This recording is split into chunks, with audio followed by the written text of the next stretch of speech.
Okay, guys, we are live. So for those listening at home, welcome to the Dungeon Musings YouTube channel. My name is Kevin Madison, and I will be your friendly Dungeon Master this evening.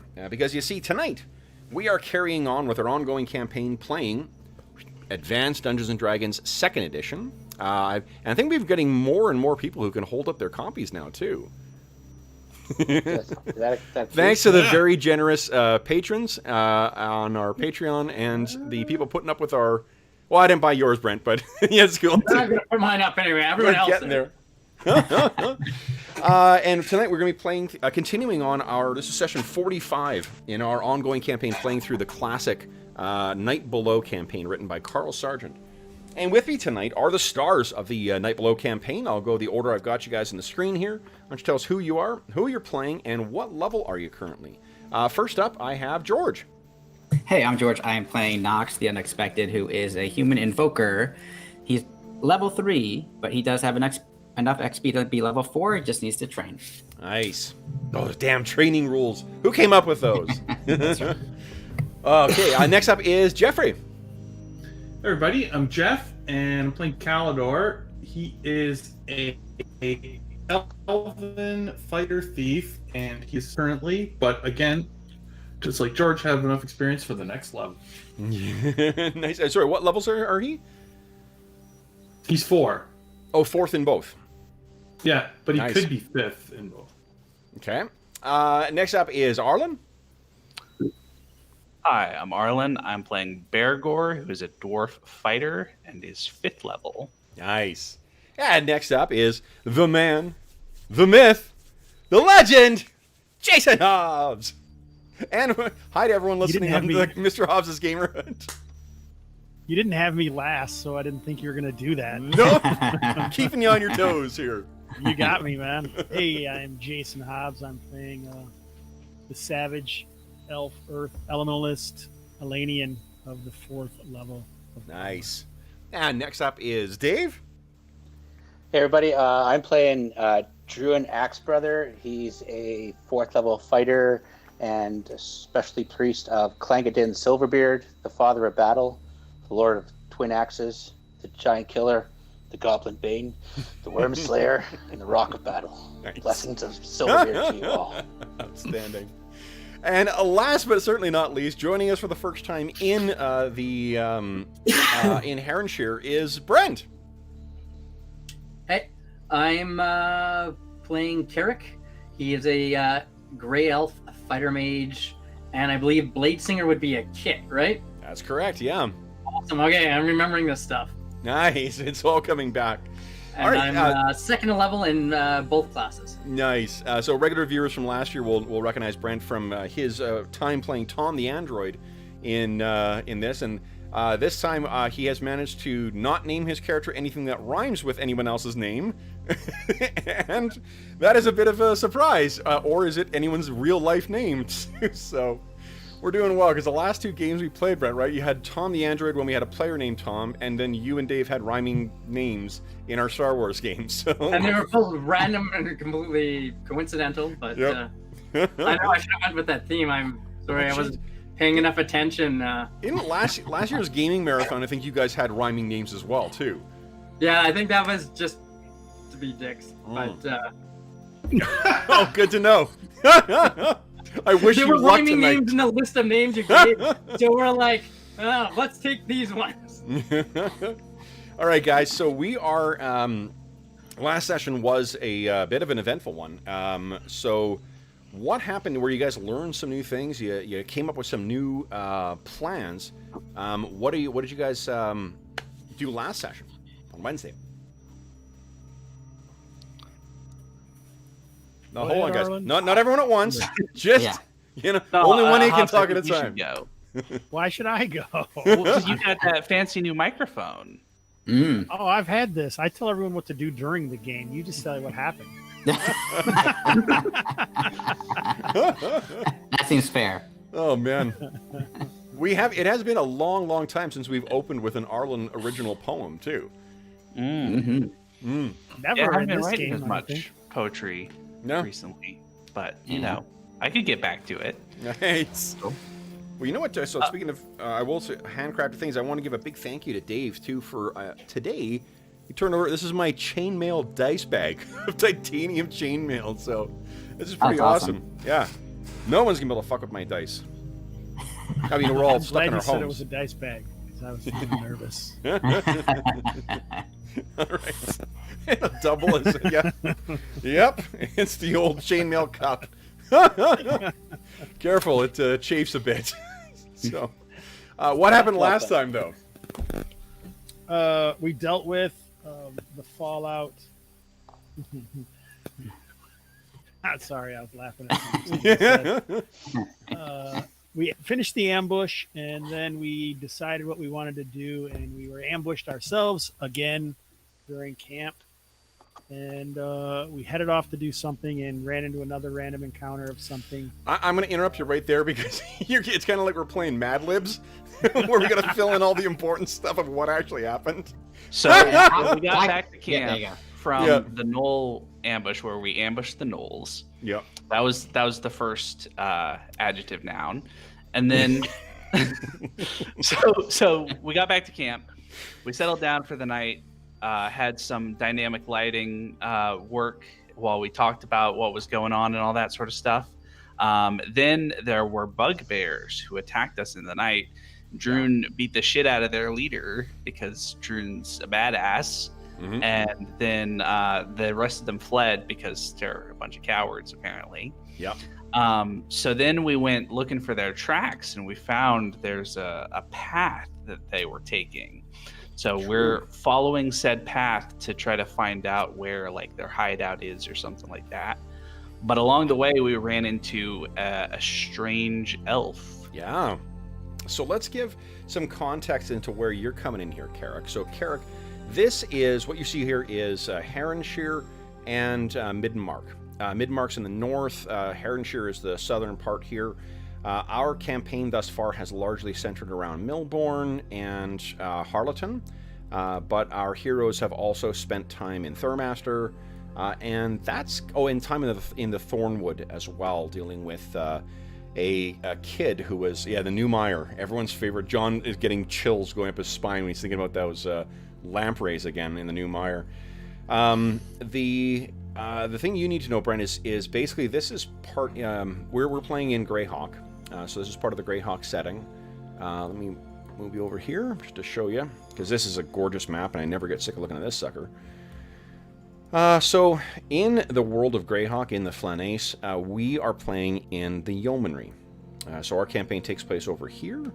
The Heronshire and Middenmark are closer to the eastern edge here, near where the Hool Marshes are and the Tors. I mentioned, Brent, in my text, you're actually from the Elven Kingdom of Selene. However, the Blade Singers are typically the protectors or kind of the champions of like elvenness. So I'm choosing not to have that be like just a racist, military order. And instead of being more of like what I'm seeing you're doing is you're sort of exploring the history of it. Your character, Brent's character's got some pretty decent skills in like ancient history and stuff like that. And I think that what normally your kind, the Grey Elves normally they're the ones who keep away from everyone else. They don't tend to mix, and they're the rarest of the elves, and they also tend to not really, spend time outside of their kingdoms. The recent Greyhawk Wars forced Selene to sort of reconsider that and open its doors, and I'll let you decide what it is that made you change your mind and decide to go out. You were made your way, with if Carl does join us, and he does do the pre-gen, I mean, he's welcome to play whatever he wants, but you will have an ally who comes from the county of Ulek, a little halfling. And what's happened is you came down here following a series of rumors you heard about a tribe of bird-like humanoids that they go by a bunch of different names, but you would know them by their kind of elven name of Aarakocra. And the Aarakocra that you're searching for, they tend to, they're fairly secretive amongst elves anyway, and they tend to stay in remote locations. But you and your your group or your party found that this discovered, or I should say, that the tribe you're looking for is one called the Featherfall tribe, and you have been in search, and you've heard rumors that there were sightings of giant bird things and whatnot in the southern Patchwork Hills. So you have sort of secretly made your way down, you and your team secretly made your way down to the Patchwork Hills to try and find this location. Unfortunately, what your party found instead were giant demonic hyena men. And this, if you forgot what gnolls look like, here we go. Right, these suckers. And as a reminder, gnolls are almost, if they stood up full height, they're almost 9 feet tall.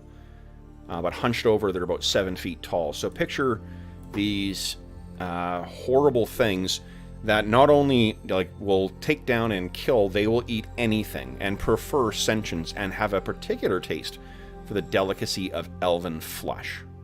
Your entire party, as far as you know, is dead and in the belly of the Gnoll pack hunters. One advantage that you have as an elf is, so long as you are traveling on your own and so long as you're not wearing any metal armor, you can effectively disappear into woods. You cannot be seen. So I think having seen the worst happen here, and also, seeing that after the fight, what ended up coming by, you guys were attacked in the middle of the night, you had to run off and try to come back. What you found when you came back was that your camp had been picked over, but it seems by 2 different groups. One of those groups was, of course, the gnolls. Their giant, oversized canine tracks were easy to follow. The others were a hunched kind of humanoid print, big boot prints, and some of them barefoot as well too, but a different kind. You've been following these, and you found a track that seems to lead along towards, the path that these guys came from. You've been traveling for about a day now on your own. The reason you're sort of following these tracks, Brent, is because your spell book is one of the things that was taken there. And you are hopeful that it was them that took it and not the gnolls. You may have seen the gnoll camp if you want. The gnoll camp had like 100 gnolls in it, and it was fortified, and there's something else going on there. Like you're not sure what those are doing there. But you've been thinking the first things first, if you can get your spellbook back from whatever these other tracks are, that would be good. And as you're making your way along the trail, you heard the sound of something heavy and armored making its way through the forest. You decided to hold off, and then while you were hiding, you saw 2 elves stride out. And where we last left things was with you stepping out of the forest and introducing yourself to Elanion and Calidor. And let me move you over back to this thing here where our tokens are. So I think, Brent, you can see, everyone can see Carrick's hit points? Yeah? No, yeah. Yep. Yeah, okay. Oh, maybe. Where is he? Yeah, Oh, he's yeah, right yeah. there. And then everyone, Brent, you can see everyone else's hit points, right? Yeah, for the most part, I think. Oh, here, I'll ping for where you are. This is where you are. Boom. There you go. Largest concentration of hit points on the 2 short guys right here. Yeah, the dwarves for sure. Yeah, Bergour is ungodly. Have you rolled less than an 8 for your hit points per level? I think I only rolled 6 for one of them, but I get +4 for my cons, so Yeah. That's awesome. Okay. So let's pick up from that scene then, Carrick. So that's the situation you're in. I think the only things you have are your elven-made studded leather armor. You have your sword, and I'll let you, over the course of the session, you can tell us what the name of your sword is. I don't know if you have your 3rd edition Creatures or Races of the Wild book, but that's actually got some elven language stuff in it. That's pretty cool. Okay, I will, when we take a break, I'll pop it out. Sounds good. So you stood out and you had your blade drawn, and what you saw is 2 different elves. Now, the elves look, I mean, they're not gray elves like you with the darker hair and the lavender eyes. Instead, they are, one of them is blonde-haired, with looking like any number of high elf tribes that you would be familiar with living elsewhere in the Flanace. And the other one looks a little more unusual. He looks a little, you would almost think he might be a Gruagok or some kind of wild elf, one of the elves that degenerated into basically like savagery after the Elf Wars and the coming of man. But they seem to be working together. So let's pick up the scene from there, guys. Carrick, you've stepped out, and Carrick, I think that what he said was, are you friend? Is that right, guys? That sounds I right. think so. Yeah. Okay.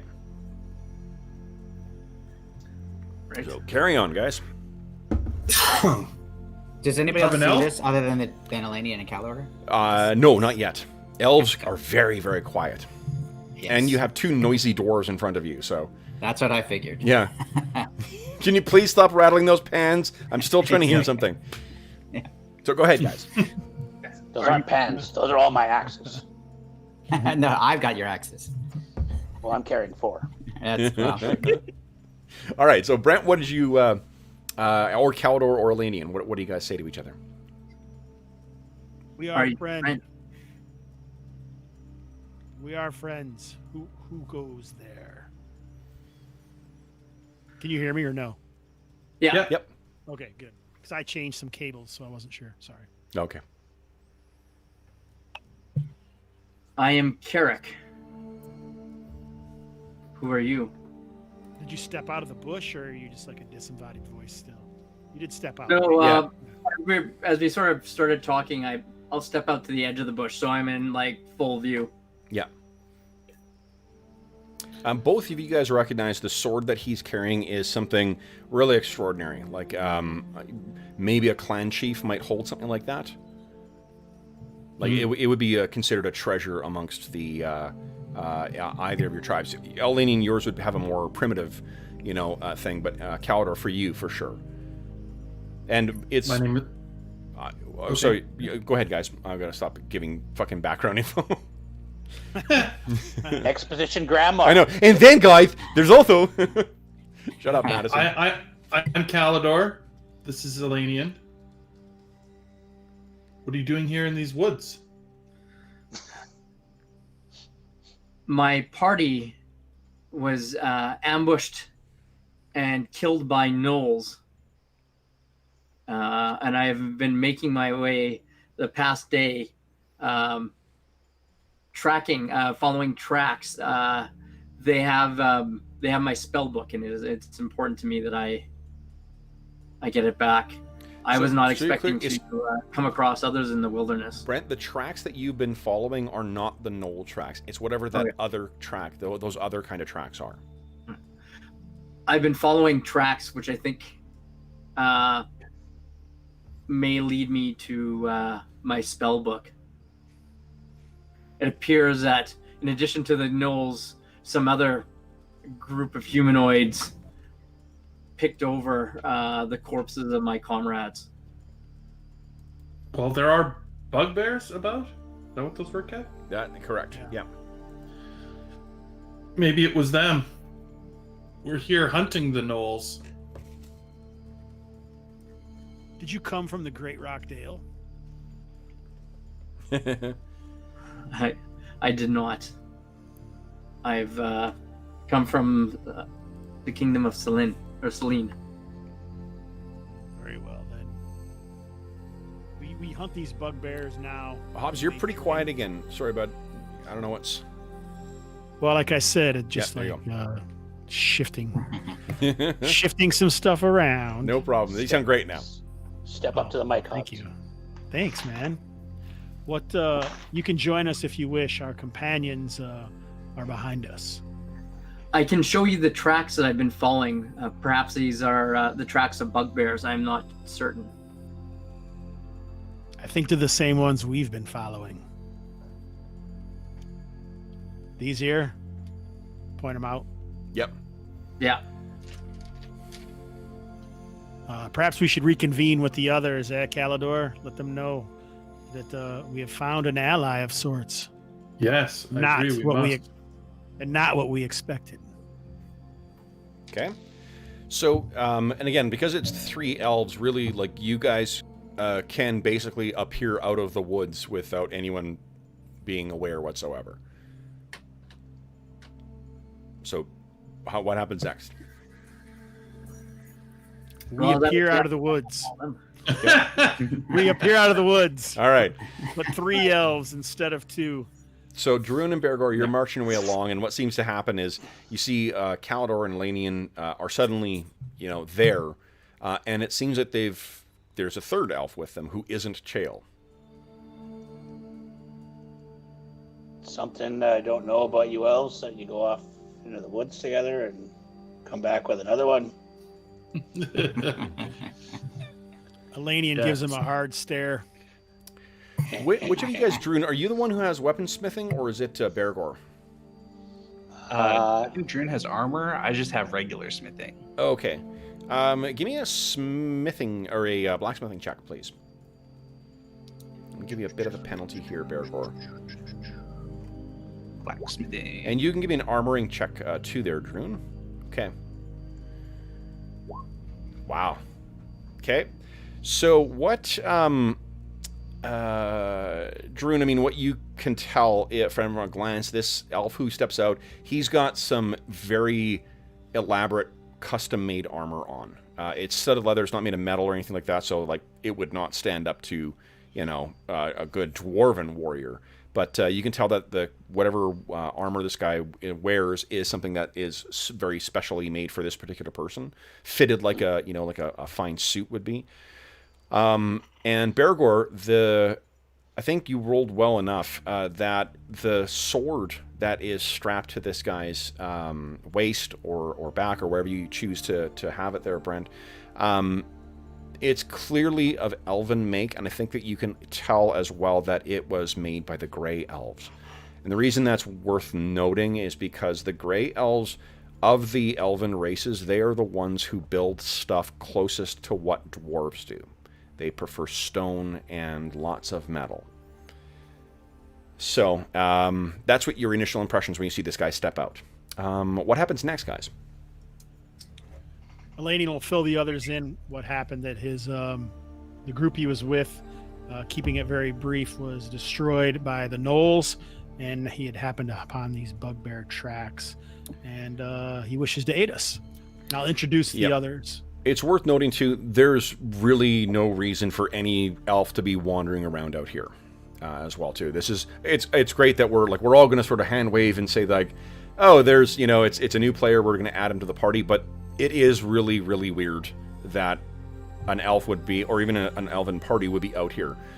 You guys have not heard anyone in Millbourne interested in wandering in the wilds of the Thornwood. Like, there's a reason Featherfall was located here, is because no one fucking comes here. So, okay. Knox and Serene, you guys come up from behind, and you guys see this elf out here too.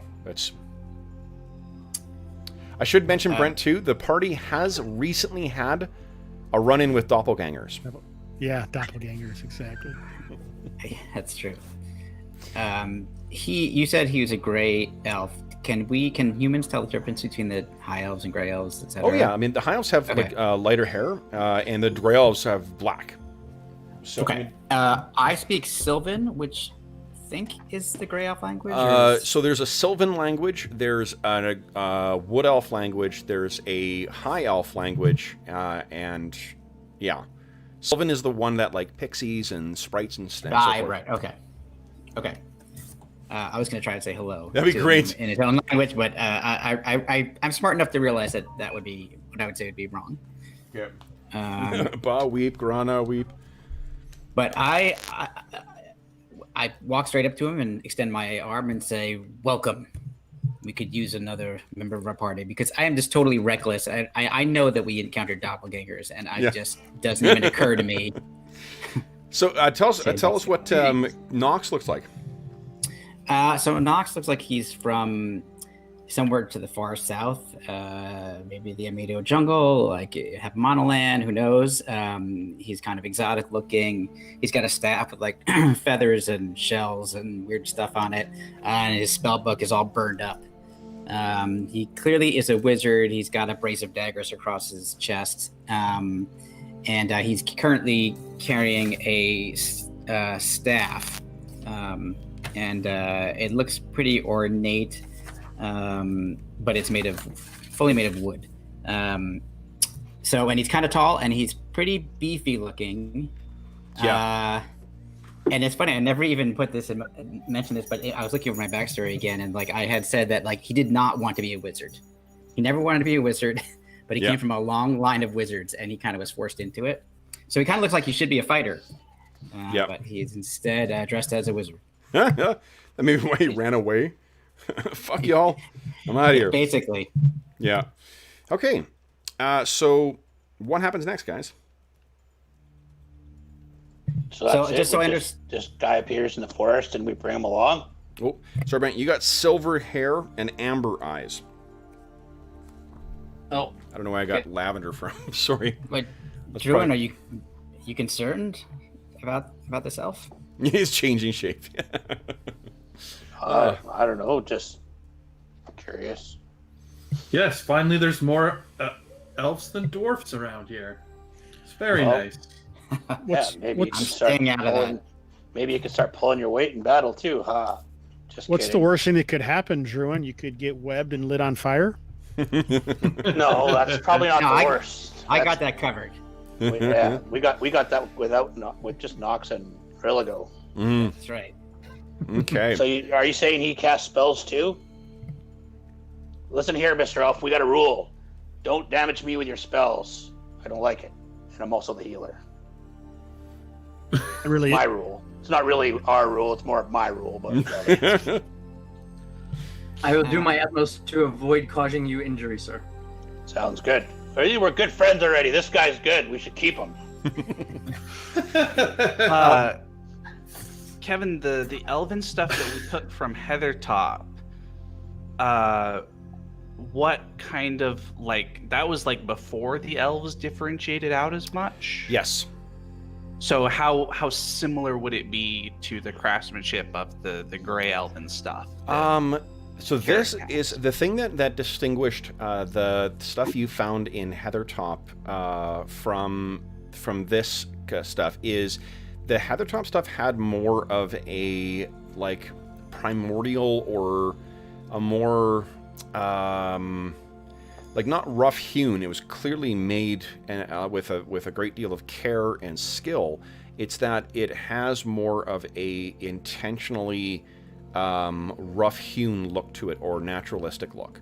To be honest, it reminds you a lot of the stuff that Elanion has. If you look at his staff with all the carvings in it and whatnot, the stuff in Heathertop Warren, it definitely has some of the similar. You could tell the way that the cut of the studded leather armor is probably similar to some of the metal armors that you saw in there in terms of the cultural affectations and whatnot.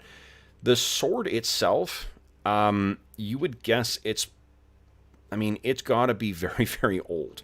Elves live quite a long time anyway, 550 years, you've heard.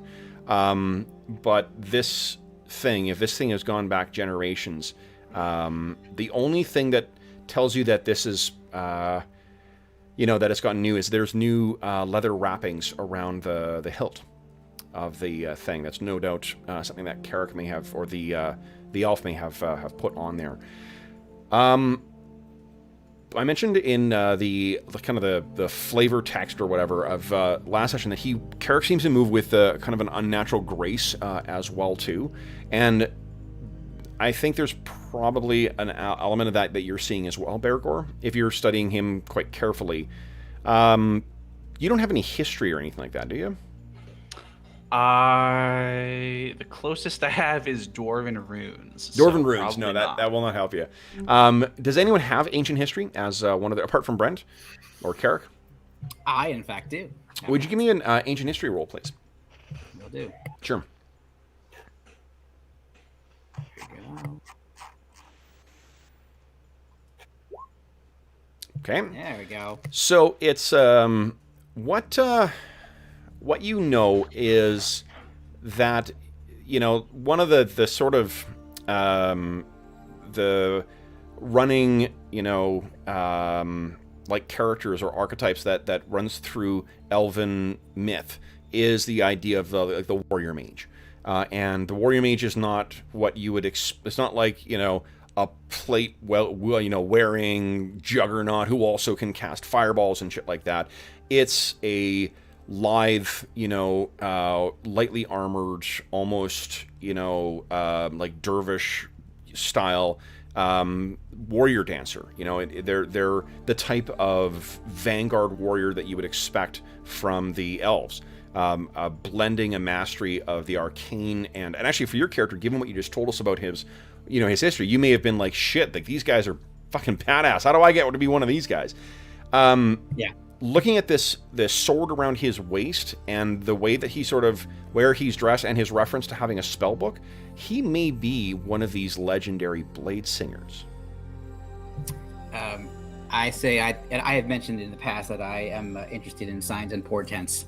So I say to my companions, sorry for the singing in the background. That's okay. Nothing at all. It's no song that's official, so no copyright strikes. It's all made up. So I just turn to my companions and say, I think this bodes well for our group. We've been very much ensconced in ancient elven lore, and out of the middle of a forest steps the embodiment of an ancient elf and a legendary figure amongst them. I think this is good news for us.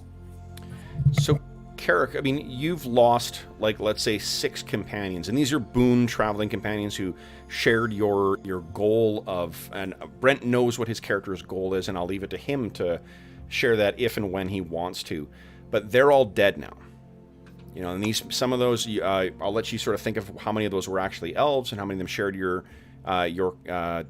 goal. But some of those may very well be, friends you've known for 100 years, for longer than some of these people's grandparents would have been alive.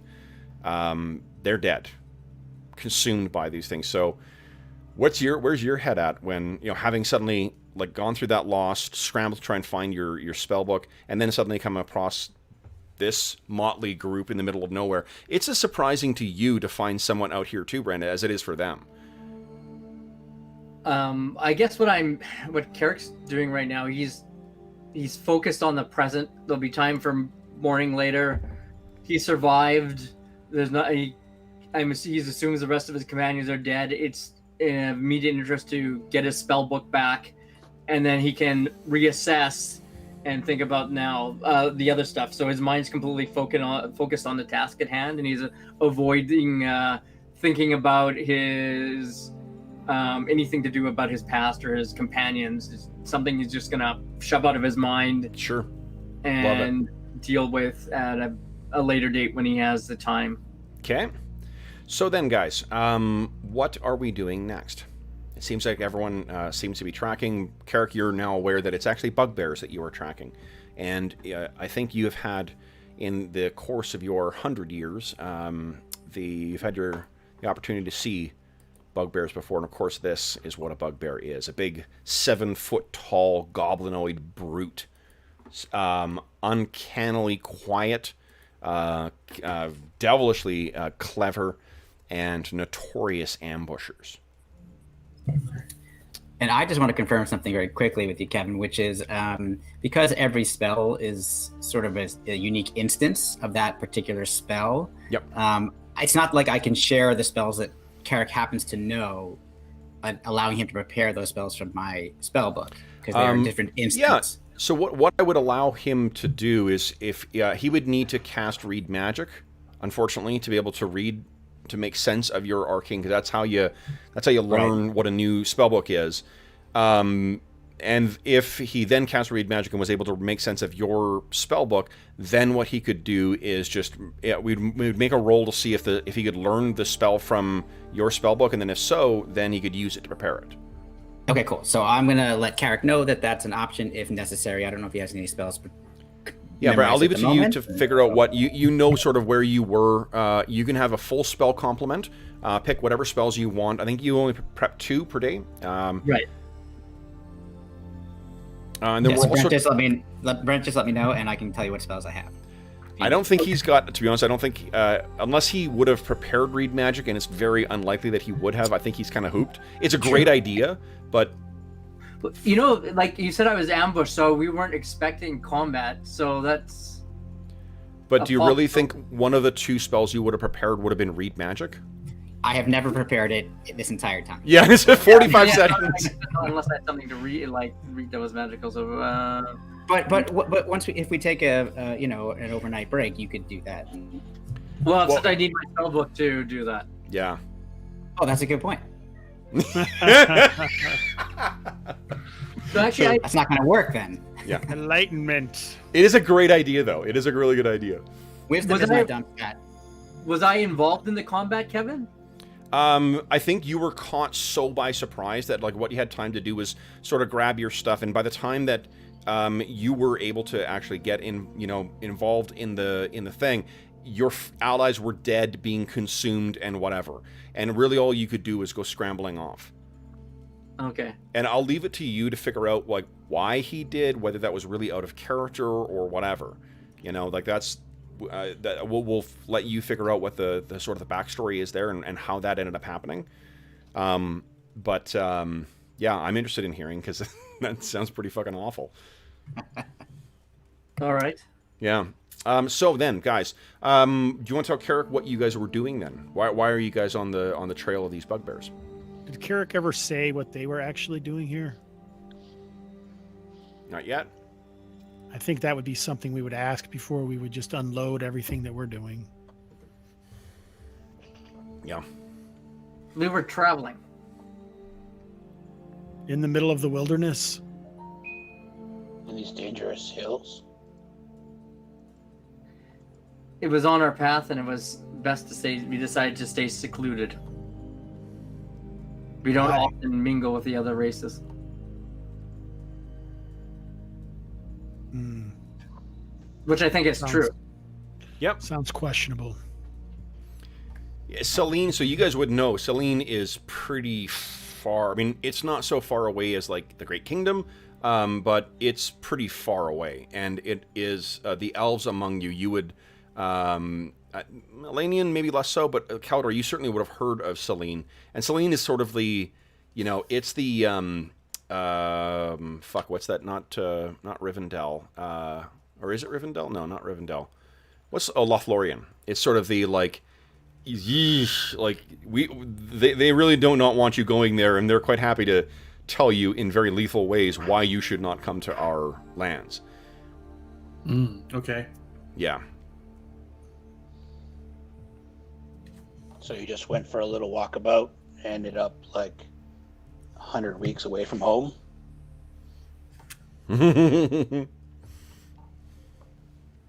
We're also on a walkabout. But we could use your help against these bugbears. Perhaps we'll find time to discuss these matters more seriously later. So about that, when we get to the bugbears, are we just going to spill this bag of knoll hands out and try and make them into allies, or are we just going to kill the buggers? I think we'll have to play it by ear. Well, then whoever's at the front should take the bag of hands. Are Calidor. gnolls, would Carrick know if gnolls and bugbears are enemies? Sometimes enemies, sometimes allies. It's the ways of humanoids are sort of the things that tend to fall in together are like orcs and goblins and bugbears and hobgoblins and kobolds sometimes. Although kobolds tend to keep on their own because they're such like nasty little fucking pranksters that the other races often don't put up with them. And as far as gnolls are concerned, gnolls are sort of demon-worshipping, cannibalistic monsters. So at least that's the popular. That's sort of what is sort of what's understood of them. Gnolls, under the sway of some powerful thing or under the sway of pay, they can act with other parties, but left to their own devices, they will tend to be on their own. So. I mean, the rest of the guys could tell you what's going on here. I mean, they've got a sense of what the dynamics are here, and there's a reason why they want to go and make friends with the bugbears. Yeah, we say not these gnolls and bugbears. They seem to be enemies. Open up the bag that they passed, and you can see that it's a bag full of dismembered hands. Pause. No pause. Yeah. He said with no pause. But I'm And the bugbear that attacked us in our camp was carrying them, so we assume that the bugbears are raiding or attacking the gnolls. It is possible that these bugbears have my spell book, and which I will attempt to reacquire. Well, if we can get allies and your spellbook, great. If we can't get allies, we'll get your spellbook from their corpses. I would be very appreciative. Let's see here. Knox. What if we could get allies and not the spell book? There's Possibility you haven't considered, Druin. There's lots of possibilities I haven't considered. Knox, give me another. Let's see here. You've spellcraft, right? I do have spellcraft. Yeah, give me a spellcraft check, Brent. I think Carrick's got spellcraft as well. You can make that roll too. There you go. Okay. Nice. Right here.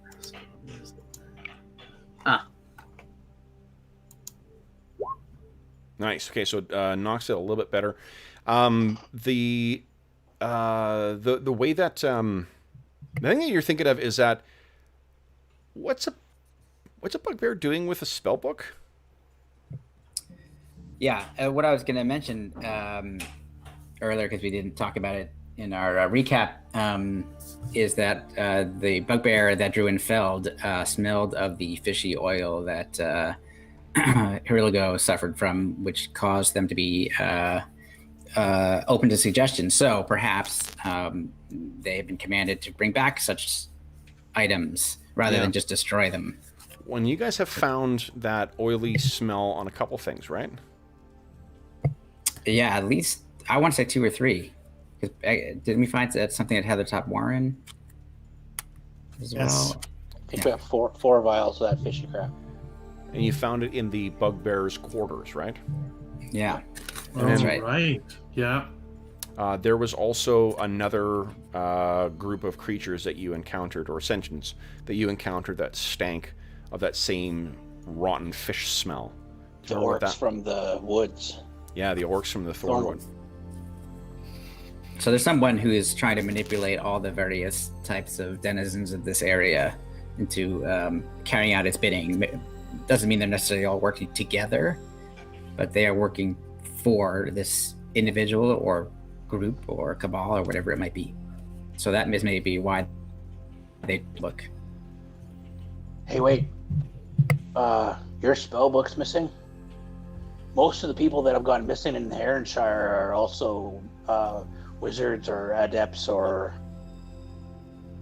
that priest of Arlen. Yeah. Also Some- taken by bugbears. all captives are some kind of a caster, usually wizards. That is interesting. I feel like I should be in the middle.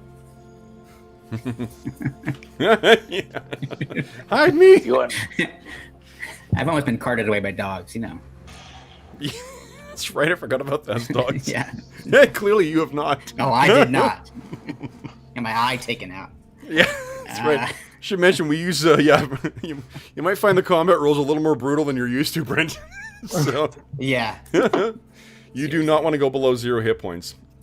That is an interesting fact that you pointed out, Druin. I guess we shall see what this means.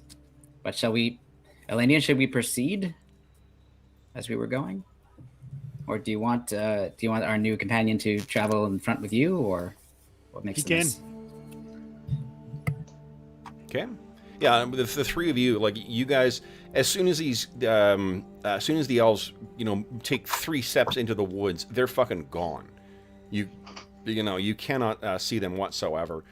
So, if you guys carry on the way that you have been with Elanion, Calidor, and Carrick taking point and making their way along, Druin, Bergour, and Knox getting there, following up the rear.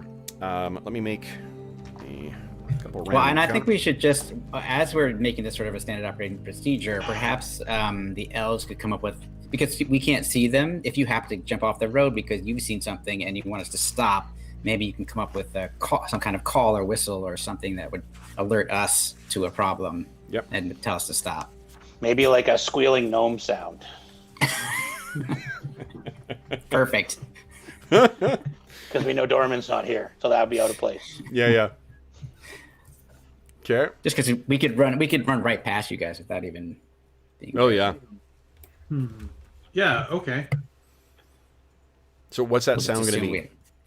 What are you thinking? Everybody stop. That's definitely clear. Parrots live in here, right? Watch out! Watch out! What's Yeah, the question? what's a good I can sound? mimic. Elanion can mimic the sound of any animal. Yeah, that's what I Oh. thought.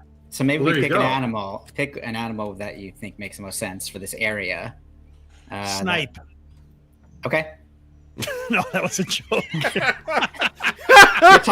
You're talking should to a guy hunt with those. low Do wisdom. we should know what that animal is. We should know You what should that hunt some animal is. snipes, George. I was in Boy Scouts, so I'm aware of that. But Oh, that's Knox why was I not. said it. Yeah. Oh, okay, good. yeah. Nice. I don't think Elanion would be making that joke, actually. Yeah. Yeah. But I like it. the axe beak, that's a. The axe beak sound. Great. Well, hold on. Let me tell you what. Where's my? Here we go. Let me tell you what does. It's got to be like a crow so we can caw, Yeah, caw at each other. eagles, weasels, badgers, hawks, wolves, and everyone's absolute favorite, owl bears. Who? Nice. Yeah. Woo! All right. So what is it you're picking then? Any of those things would be suitable. Anything else you can kind of picture from? The jackdaw. There you go. So it'll be a very Okay. distinct bird call, and Elanion Cool. demonstrates it for you once or twice, so you guys know what to keep in mind. Keep your ears out for, and then you guys carry on. So. It is, and to the rest of you guys, I think already remember this, but Brent, the terrain you're moving through is incredibly up and down hilly and very, very thick primordial forest. If civilization has touched this region at some point, it was thousands of years ago. Well back to the time of the Elf Wars. So it's tough going through here, and it is much. This land, I think, in contrast to the sort of the enchanted woods type stuff that you had grown up in or spent, many of your decades living in Selene, this is a much rougher and almost,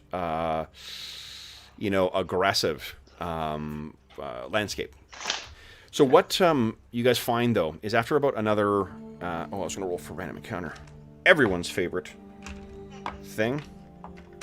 3 mountain giants come bubbling over the hill. Oh god, I can't wait till you guys start fighting giants. Oh man, love me some boulder throws. Okay, Giant on a fang dragon. so let me move you guys over here. And I don't think, it's not, there's no line of sight blocking. So let me just move you guys over, and I think you should, let me make sure I don't have dynamic lighting on.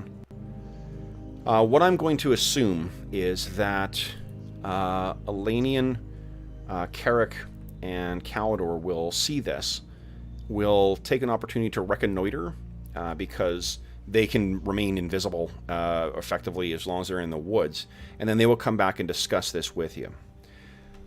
But after a while, you guys reach a point where it's sort of a little bit longer, maybe about a half-mile long valley that seems to, there's still terrain and hills in here, and the valley itself seems to be just full of trees and undergrowth. But this is also what it contains. Let me move you over here. Yes. Boom. Now, the one thing this is not, you can ignore the little log houses. What those are tents as well. This is a temporary shelter. But go ahead and scroll around. There's a couple small batches or groups of bugbears in here.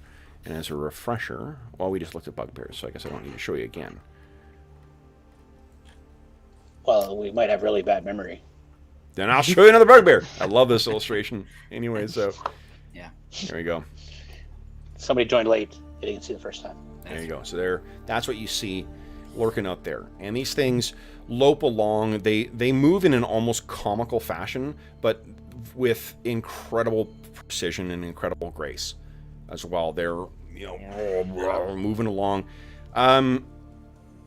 Yeah, I mean, they don't seem to be making any, like they're not working on anything. They seem to be, just fucking around in camp at this point. And remember, you guys were about maybe 3 hours behind whatever group that you were tracking. So you guys have an opportunity to look around here. You can tell that there's, 2 or 3 of ones that they're not outfitted like an army. They are outfitted like a ragtag, tribe. And yeah, they don't seem to be set up for any kind of, I think, who's the fighter among here? Calidor and Carrick. They don't seem to have set up any kind of, like entrenchment or anything like that, or any kind of, palisades or whatever. This is for sure a temporary camp. Okay. So you guys return. You scout this kind of area. Do you have any questions of stuff you want to keep an eye out for, or you want to learn during your reconnoitering?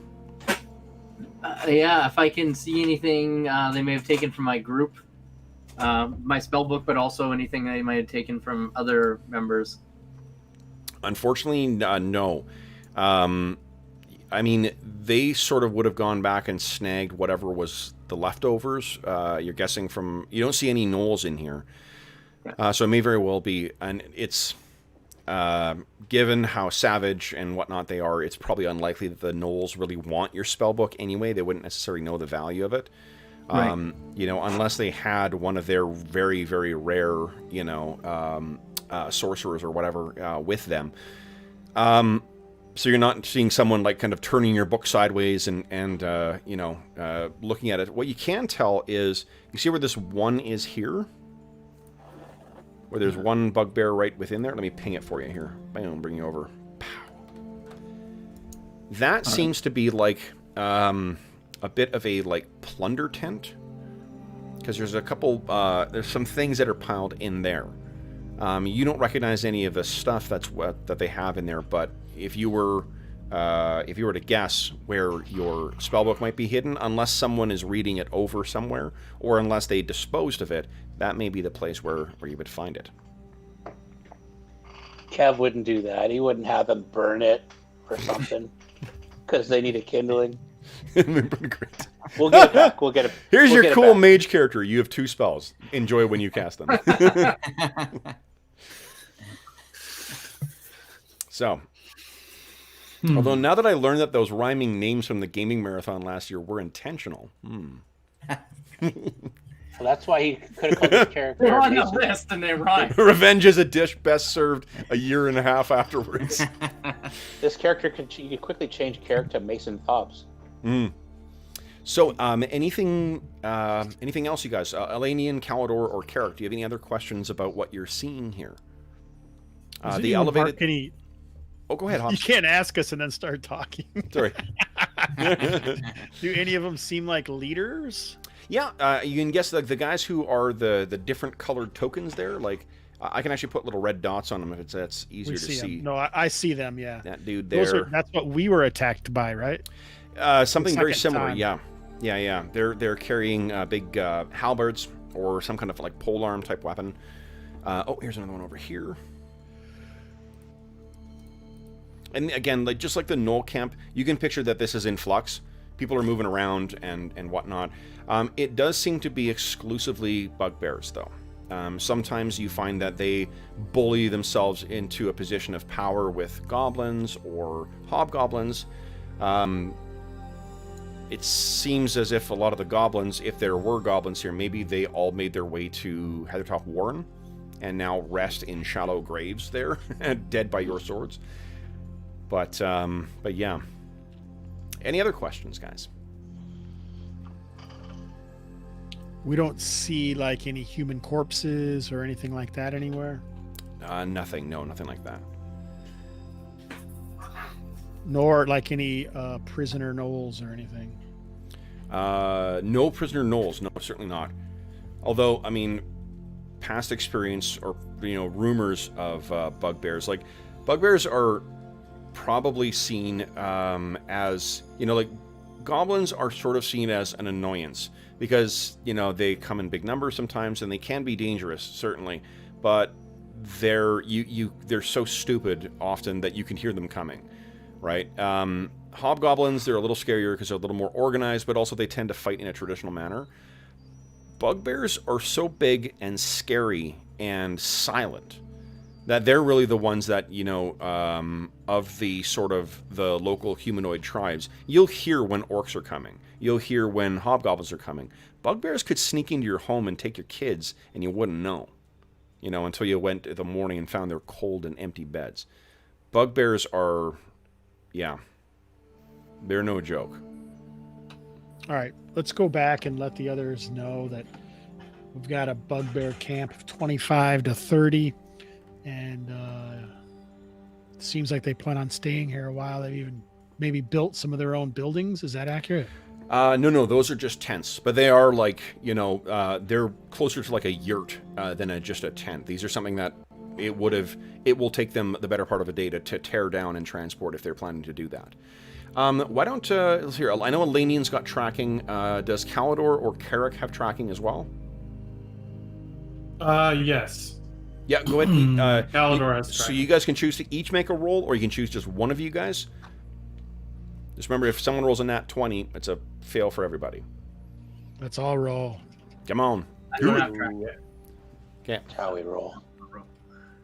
Nice. Okay, so Calidor succeeds. Calidor, as you're looking around, and for whatever reason, Elanion, you're maybe focused more on what's going on in the in the camp itself. Calidor, you find that there are tracks, 2 other sort of trails that lead out of here, and they seem to be fairly well used. Over the last, say, month maybe. So this seems to be sort of the, while it's not a permanent encampment, it seems like they've been here for a little while and are using this as the staging ground for whatever else they're up to.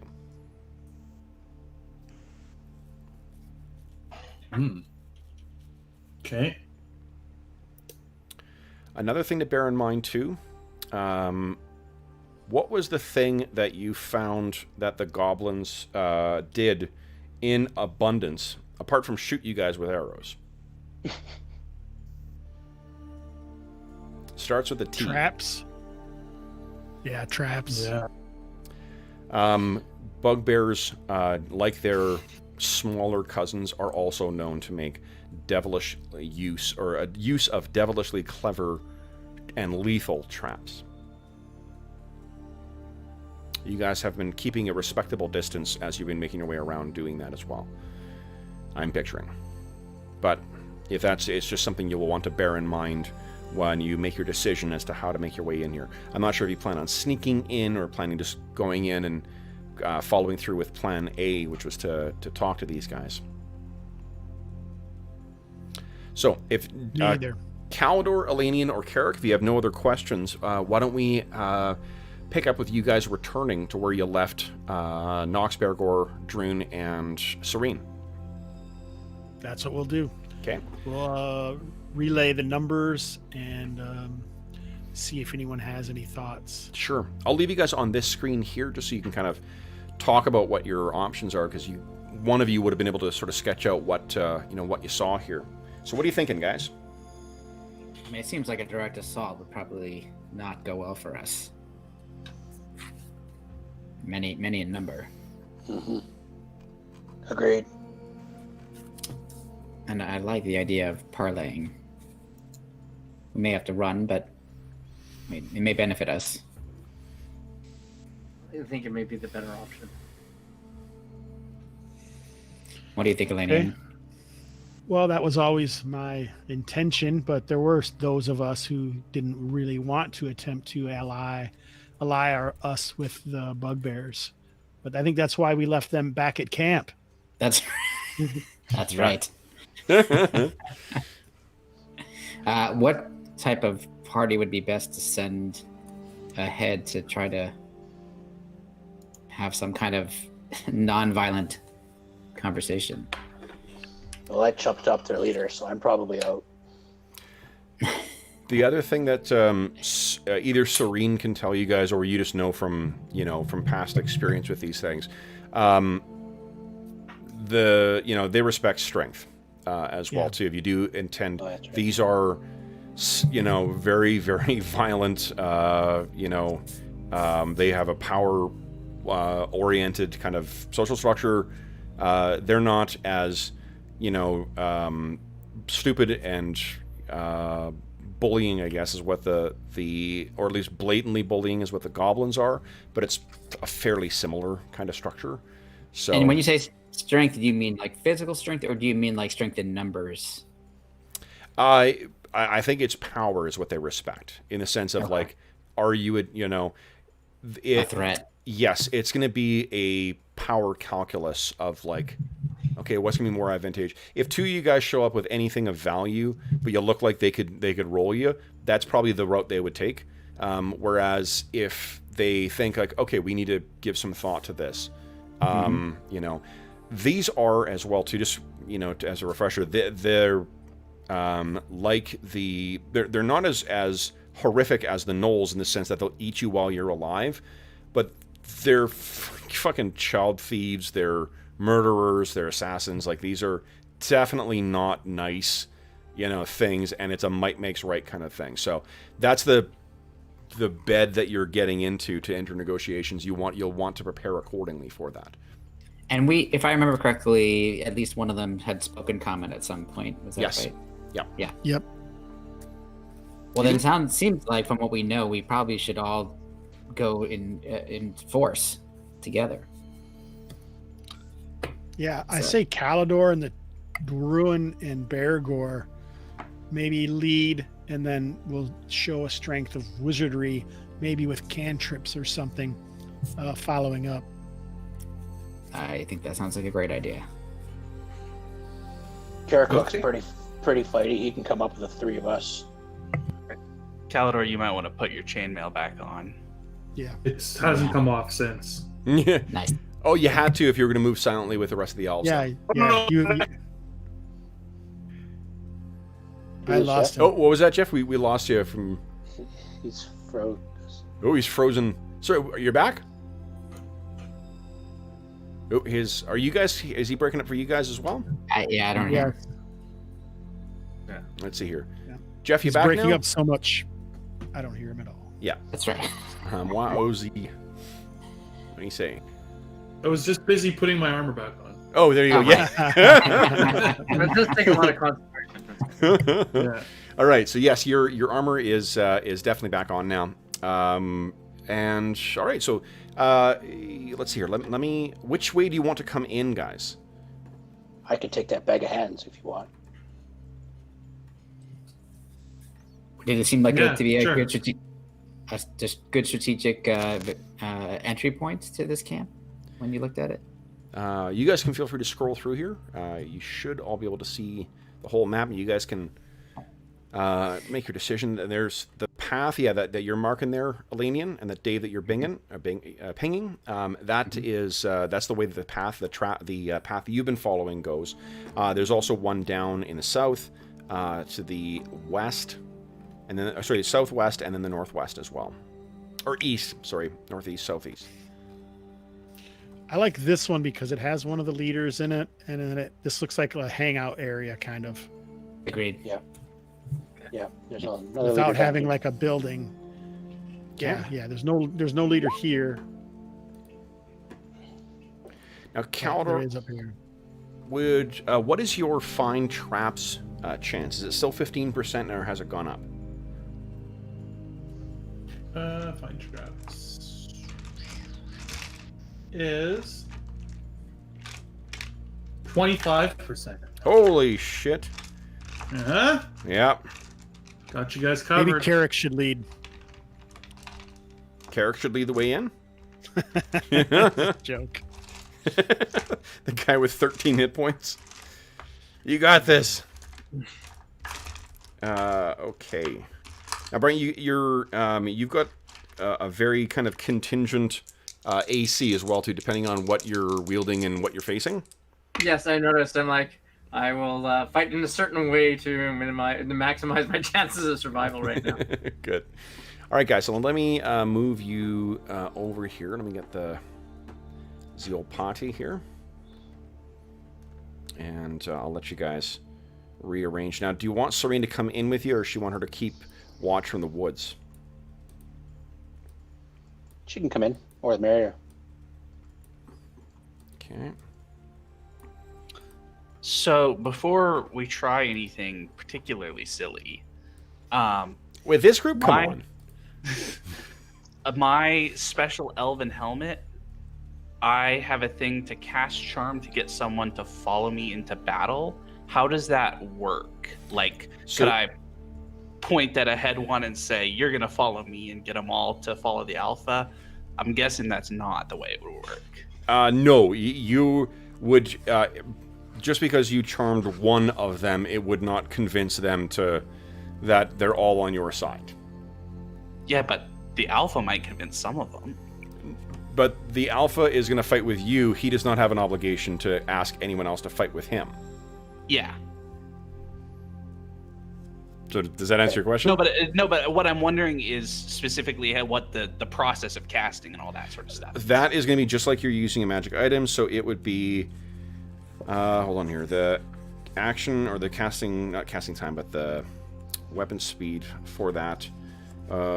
Speed modifier is miscellaneous magic 3. So you have to spend your turn doing that. Magic weapons, if you're injured, they're not interrupted, so you don't need to worry about that. And helmet's considered armor, It is, yeah. so then there's no chance of malfunction. Yeah, because of the dwarven item malfunction. Okay. Does that answer your question? I think so. Yeah. Okay. Is there a specific range on it? Well, it's just like a charm person spell, so it'll be... Oh, well then I can look that up. Okay. Yeah, your copy will be next week. So hopefully by next Wednesday, we'll have 2 more PHBs in the hands of players. So Charm. Charm person 120 yards. Yeah, so that's this entire map basically. All right, so let me put you guys down here. Boom, and you guys can arrange yourselves. Get yourselves to just like at the kind of the cusp of the entrance there, and we'll see who's up front there. I'll put Serene near the back. And how will you guys look as you're walking into this camp as well too? Confident. Weapons drawn, weapons sheathed. Sheath. Sheath. Okay. So Calidor and Brent, do you want Carrick to be? Let me, He's right there, okay? yeah, that's fine. Okay. So, Calidor's up front. Let's go! And he steps back. All right. So, what do the bugbears see? They're all sitting around camp, and this is getting later in the day as well, too. It's probably about 5 o'clock when you guys will be making your way in here. What do the bugbears see first as you guys come down the hill and then into this clearing? Well, Druin's holding the bag of paws, and as we're walking up, he looks straight at the one that looks reasonably similar to the one he killed. Yep. And he puts his hand up, like, stop. So as soon as the bugbears see you guys, they all obviously leap up from their seats, and one or two of them start kind of like, "Gah! They're coming! Dwarves here!" And you put your paw up, the big guy, and the big guy and he looks... tosses the bag. Okay. Tosses the bag towards them and it's open so that when it hits the ground, hopefully some of the knoll paws will spill out. anybody speak Goblin? Yes, I do. Excellent. Yeah. So that's I do as well. Oh, nice. So you're the ones who. Oh, one thing. So in the most recent version of the house rules, guys, it didn't make. The more I thought about it, the more you guys not starting with more than one language was kind of silly. So you can spend up to half of your languages. They're independent from your proficiencies. You spend up to half of the languages that you can learn for things you've picked up over the course of. You know, we've got dwarves here who are in their 80s and elves who are over 100. You guys will have an opportunity to learn more than just that. Take a look at the PHB for what languages you can learn. But yeah, feel free to supplement the ones you've got already. Anyway, so Carrick and Knox, you both understand that's what they've called out in Goblin. And then the big guy there, he, kind of runs to the edge here. A couple of the others go out, and then you toss that bag down. And then I step to the side like I'm a bodyguard, and I let Knox or Carrick step forward. Druin, what's your charisma? Terrible. But I'm showing strength, and I'm like, rippling with muscles and stuff. And I don't doubt that. Okay. Charisma of 8. What's your reaction modifier? Reaction adjustment is 0. 0. Okay. Okay, so that's not too bad. My base loyalty is -1. So okay. So where the reason I asked, and Brent, well, you as a refresher, remember there's the sort of random reactions that you have in second edition. So I make use of those all the time to establish sort of a starting point for it, but we don't make use of like diplomacy or etiquette or stuff like that to judge how the role playing goes. We just let you guys role play. If you choose to play up your charisma or lack of charisma in some characters' cases, you can feel free to do that. But it allows everybody to participate in the scene without it just being the people who have really high diplomacy stats or intimidation stats. So anyway, so this thing steps forward. It looks down, and you can see there's a similar bag at his waist as well too. And the bugbear sort of looks at you and says in kind of broken common, "What is this? Returning something that doesn't belong to you, bearded one?" Here to talk alliance against the gnolls. What think we need an alliance for? And you can hear the sound of more bugbears kind of running down over here. Just going to move a couple over here. Weep. Weep. I'm not sure how many you've seen, but judging from your camp and their camp, there's way more of them. What are you doing here? How did you get here? We came to get rid of the gnolls. So you came hunting as well.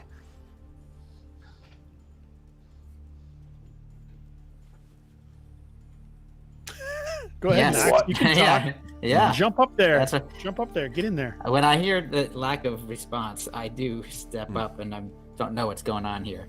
And Okay. this could be a mistake, but I'm going to say in Goblin. Of course we came to hunt them. That is why we sought you out. Who are you that speaks our tongue? Little one. I'm a learned man. One of the from other Farnsworth. bugbears says to him, He's probably half goblin. Look at him. Are you, little man? You look a little orange. I think that is neither here nor there. The point is, I understand your tongue, and we have come to parley with you. Maybe we should just eat your tongue. And I say I don't think that would be such a great idea, and I kind of go like this with my fingers, and I'd like to use some of the new cantrip rules. please do. Yeah. So, yeah, The new old cantrip rules. I love them. Right. So, yeah, that's right, from Dragon Magazine, of number 80 something. So I'm going to use the invocation cantrip, and make like multicolored flames appear out of my fingertips. Sure, give us a roll. Yeah. So I'm gonna. Here we go. Please set fire to your hand. Oh, Almost done in that 20. Use Now, a hold on, spell hold on. 20. Who's going to play the role of John tonight for Astonishing Fortune? It seems like I normally do. But Dave, you're welcome to do it if you're already typing it out. Yeah, how many are those? 6? Yeah, we got 6 6 points of of us? Astonishing Fortune, yeah. Yeah. So do you want to re-roll that? I do, because I feel like this is the first point of contact, so I should. Yeah. And I'm not bad at it, so there's a good chance. You want to make a good impression. Okay, Nice. so Okay. They kind of... And someone says from behind, He's a wizard. and he looks... Well, is it true? Are you a spell chucker? I am, and as are others in my party, and I have now switched to common, so everybody on my side understands what we're saying. And he switches back to common as well, too. This is the big one up front. There's more spell chuckers with you. And enough We are- sharp blades. There are, I say in his tongue, in Goblin. Okay. He looks at you. Looks at this sword. 2 of you. More How than did that, you but- find our camp? Friends of mine were ambushed by the gnolls.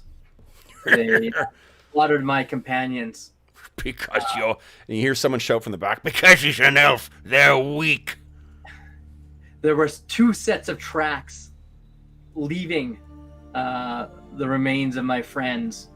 One were gnolls, one's led here. And where were you when your friends died? I was not present. You come here? and this is the big one, who's, he's got that hood up as well, too, and his eyes are twinkling, enjoying needling you. Where were you? You come here now seeking their things, their bones? Don't you know, little elf, they're in a gnoll's belly now. And the whole lot of them are all breaking out laughing now. I come seeking a book that belonged to me. I do not think the gnolls would have taken it. Well, I'll immediately make eye contact, like hold direct eye contact with them. Yeah. A book? Your spell chucker book. Is that what you seek? It is. It will help us in destroying the Knoll camp. And you hear someone from the back saying, I hear that when they don't have their spell chucker books, they're weak and easy prey. and you can see they are fanning out a little bit. Is that like a bugbear who decides to attack a dwarf? Easy I have prey? more than my. Wait, you, the Crimson Dwarf. You're the one that killed Shrivatus. Trivitus? I thought his name was Two Hit. Two Strike. Because that's all it took. You hear someone from behind is barking away, and they kind of... Wait! You killed Shrivatus in 2 strikes? Yeah, I didn't have to use my second axe. You can see that he sort of casts a look over at one of the other bugbears, and you get the distinct impression that that's not the story he told. So he looks back at you. So you fancy yourself a powerful warrior, then? Among other things. I have the power of Clangadin within me. I funnel his divine guidance. Clangadin. Even their gods sound like dropped plates. Okay, More that like is fun. axes splitting skulls. Your numbers are even smaller than ours, dwarves. What makes you think we need you to help? My companions and I have great prowess. You asked how we found your camp. 3 of my companions came here investigated your entire encampment, counted each one of you, found your leaders. Could have struck if they wished, but did not, because we wish to parley with you. That is why you need us. We have powers you do not. You call us spell chuckers? Where are your spell chuckers? And if your best are felled in 2 shots, what about the rest of you? I can take 4 of you down before you step. They're all starting to growl and kind of getting a little more aggressive. And it seems like there's more in here. Move Okay, forward. I know what I'm going to do. What are you going to do? I bang my staff on the ground, Yep. and I'm going to summon an earth elemental. Not to attack or anything, just to summon it so I have it under my command. Okay. All right. You're not going to lose control of that, are you? What is the duration? Really? Oh, yeah. Let's actually take a look at that. I don't know. Because that would really suck. If it started killing us. That's no, fucking amazing, though. First, I was just making note of the charge that I spent to do that. Okay. I guess it's the summon earth elemental spell, I guess is how it works. It's an 8 hit dice earth Hold elemental. on. It's actually going to be. Hold up. It's it's actually similar to a magic item. The stone. Summon a mini one? I think it's the stone of earth elemental control. Okay. Although I think the Controlling other. Okay, here we go. Yeah. Okay. Elemental. Well, the elemental will appear in 1d4 rounds. So, if it's possible, so that's going to be how many we're doing rounds in 6 seconds? It'll still be 1d4 rounds, so that's going to be up to like less than a minute for this thing to get here. And then. Okay. I think it's just. Let's see here. How does that work? Like a slow rumble and the ground starts to split and the elemental just like... That's kind of what I would like to say, how it actually manifests. Yeah. I do not see a duration in the Stone of Controlling Earth Elementals entry. No, so I think it probably ends at the end of the day. Yeah, makes sense. Or until it's destroyed. Yeah. Although this is a staff, so who knows how many charges have. I do. It had 60. Oh, there you go. And now I have 59. There we go. All right, so let me get to an earth elemental, and then because of the accessibility of earth here, it does have 12 hit dice. Sweet. I just want to look intimidating and imposing. I'd say you succeeded. So Excellent. let me bring this in here. Here we go. Boom. That was less impressive. Boom. There we go. Okay, so they all sort of are, and I'm gonna make a morale check for them as well too. They do have pretty good morale, but I'm gonna check and see if some of them run to the other side of the camp. Let's see here. Oh yeah, no, they fucking run. Rolled 20 on the thing. So like 75% of these guys all go racing away. I think all of them leave apart from him. And this thing pulls itself up from the ground. What does it just look like a mound of earth with a rough humanoid form, or is it something? I think he kind of looks like the Thing. Like oh, nice. Okay, yeah. No pants. No pants. No But pants. otherwise, Love it. All right, so yeah, this humanoid rock-covered creature suddenly appears from the earth, and this thing kind of looks at you, and You have powerful magics. as do my companions.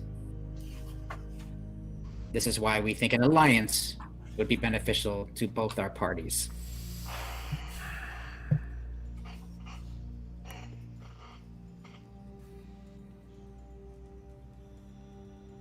Have you and your companions eaten? I lean against the earth elemental. okay. We have not. Okay. So, guys, let's take we're about 5 minutes early here, but let's take our mid-session break now. And then we'll come back and we'll deal with dinner with the bugbears. So, love it. Okay, so then for those listening at home, I'll pop into chat. Although, I mean, it sounds like Dave and Hobbs have been Fucking kicking ass in chat. Howdy, everybody. Fred, what's shaking? Brian, howdy. George, hey. Nice to see you again, too. Jack-a-Bear. All right, guys. Oh, yeah, now we'll go. Sorry. Don't need to wait for me. Back in 5 minutes, folks. Yeah.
Okay.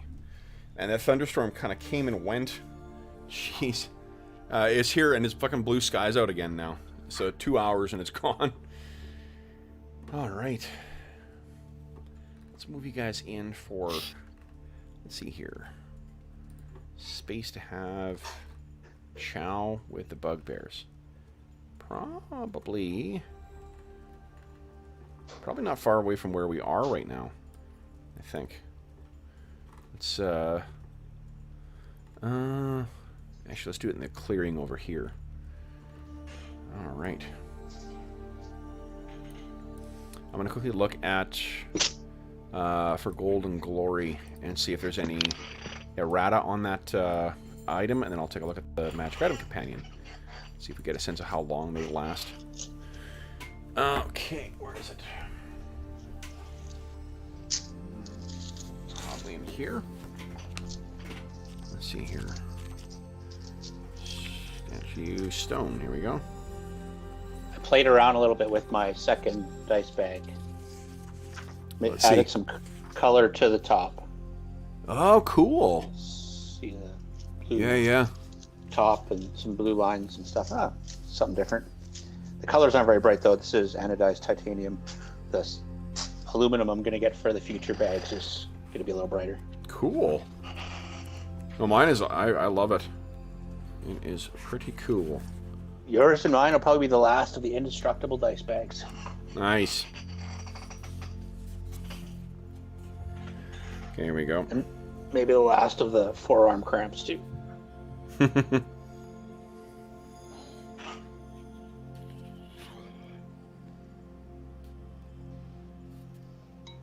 Okay. All right. So yeah, same thing. No duration in that either. What's your golden glory? Golden glory. All right.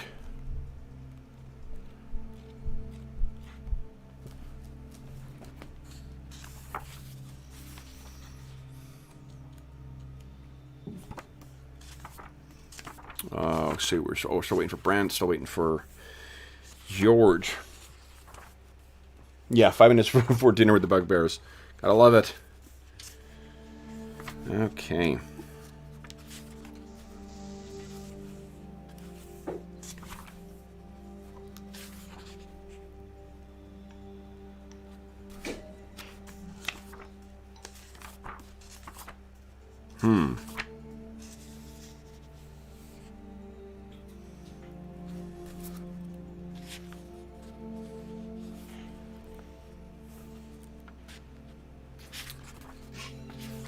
Why can't I...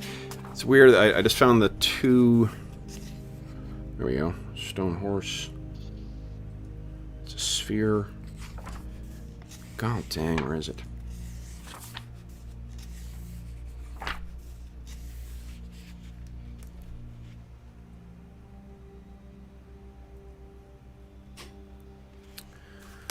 Okay, let's see.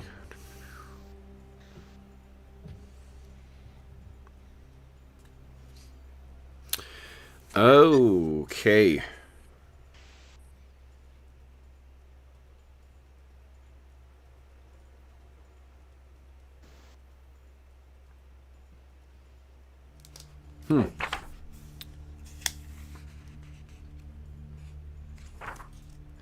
So they organized this stuff in Golden Glory in a weird way. They don't break it down by the way that they had, like, you know, random magic items and whatever else. Weapons, armor, stuff like that. Rod, staff, spears. They classify into further sub-classifications, which makes it kind of tricky to find. For some reason, the Stone of Earth Elemental Control isn't listed where the Sensor of Air, you know, Elemental Control is. Mm-hmm. I do not know why that is. All right, so I think we're all back now. Okay, so then you guys make your way over to the... Oh, hold on here. Is that here? Some tomes. I wonder if they adopted the classification from the Magic Item Compendium. That's very possible. Yeah. Because they did certainly do that. Candles.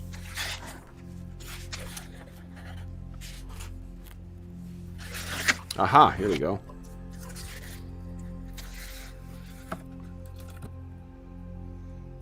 Okay. All right. Okay, so then, guys, you were led in. Tell me about what this guy says. His name is Straxituk.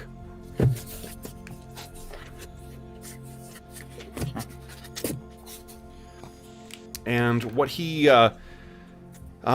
invites you all to come in. You can see he sends some of his bugbears once you guys have your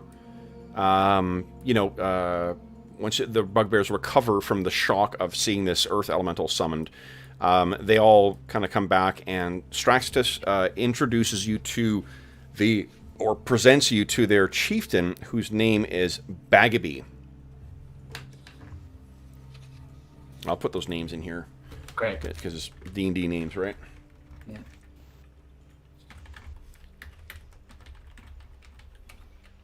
Bagaby is the chieftain. Straxitus is apparently one of the like sergeants or something, or lieutenants, I guess. So they bring you over for dinner, and they once you're introduced or they're brought over to Bagaby, you can picture that as you're making your way deeper into the camp, and they're gesturing for you to come towards where there's going to be a bonfire or some kind of larger cookout kind of thing happening. There's more and more of these bugbears that are collecting around you guys, and I'm not going to move necessarily all the tokens over here, but you can just picture that like they're all coming in, if for no other reason than just to be looky-loos at seeing this massive, earth elemental making its way through the camp.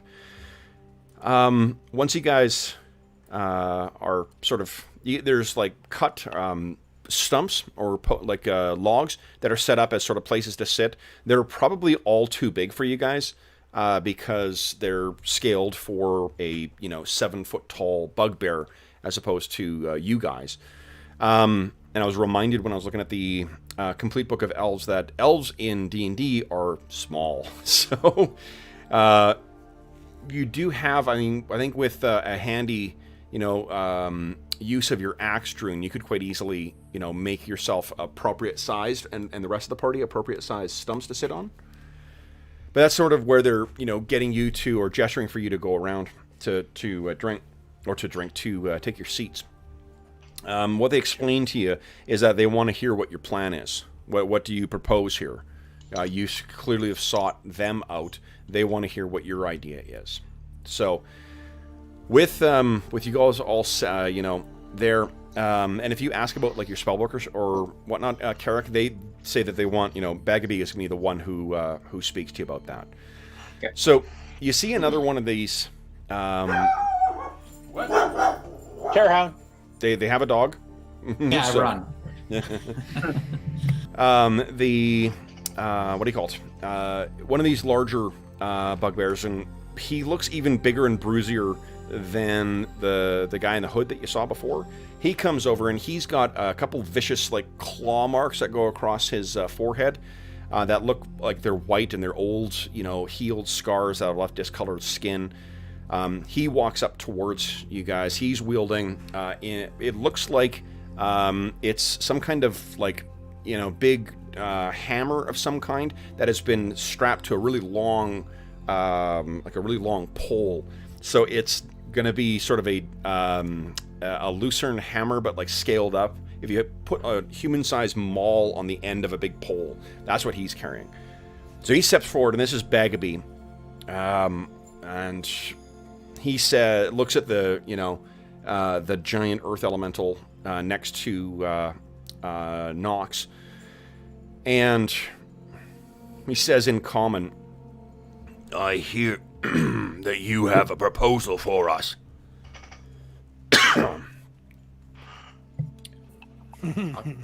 I'll kind of look around to see who wants to explain. Well, I'll step up. Straxitus says there's a good reason we shouldn't just kill you and take your goods. and he looks up at the big elemental. Apart from that,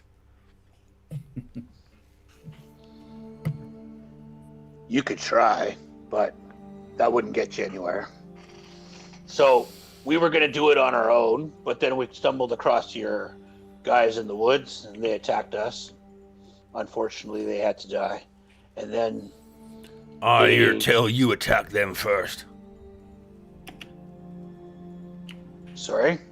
I you hear there? tell you attack them first. Well, that would have been pretty hard, considering there were no survivors. Anyways, so when your guys attacked our camp and we decided to follow you two here, we talked about a plan. We were going to attack the gnolls on our own, and we have a couple of ideas of how we would have done that. But if we could have a second force attacking, not everybody needs to be put in, as much exposure. So the gnolls are doing something in a palisaded area. They've got some kind of a caster, a magic user, or a cleric that's hooded, and a couple of big gnolls, big heavy armor that seem to be concentrated in that area. Yes. So we were thinking, you guys attack from one side of the encampment, draw the gnolls away from that palisaded area. We use our magic to smash through their palisade, get in there, kill their leaders. A bunch of dogs will separate and flee like the hounds that they truly are. How we actually do that depends on what kind of forces you're willing to commit. Maybe not all your guys are up to it. I take it you're not familiar with our kind. Dwarf. We are. Then you know that can old be... goblin saying. What's in it? Yep. What's in it? So, if the gnolls weren't here, you'd have more run of the land, more game, more opportunity to roam around and do all the whatever the hell you want. We could go take the gnolls out on our own, but then what's to say we'd have to come back here and take care of business ourselves. If you help us against the gnolls, we'll ignore the fact that you're up here on top of in the hills. You think that you're doing us a favor by not attacking us now?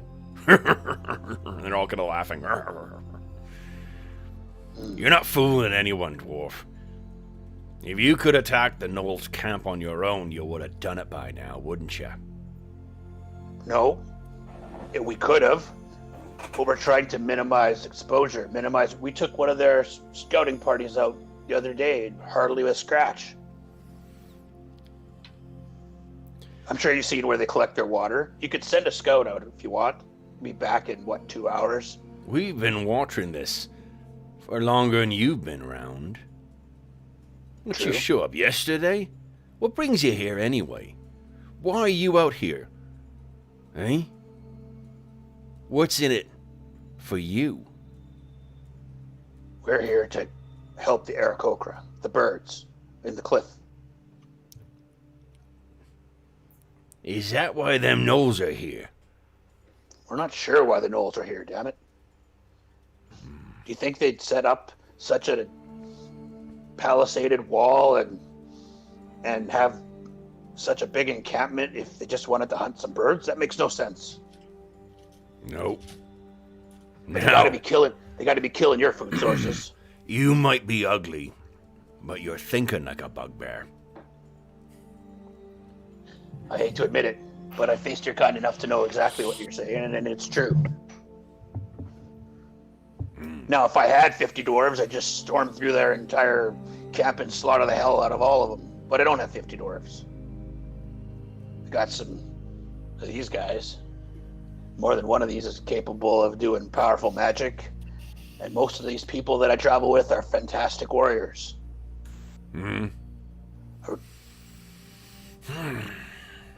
So, we can do this in a way that minimizes the blood from both of our groups, takes the gnolls out. Or we can part ways. You can try your thing, we'll try ours. See how well that works for you. Well, we could wait. You try yours, and we come in and pick up what's left. Eh? Hey? And the whole group's kind of like...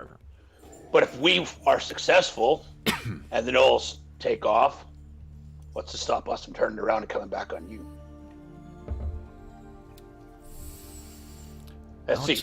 Lots of ifs in that plan there, my bearded friend. Well, why don't you come and attack our camp again and see how that works out well for you?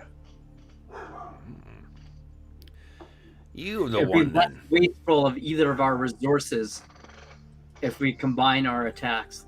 And I'll say that to him in Goblin.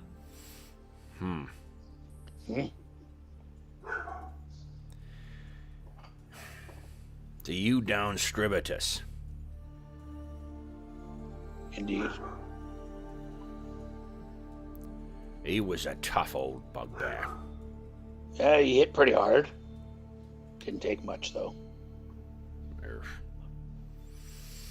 I mean, you know, he's a good fighter, but still.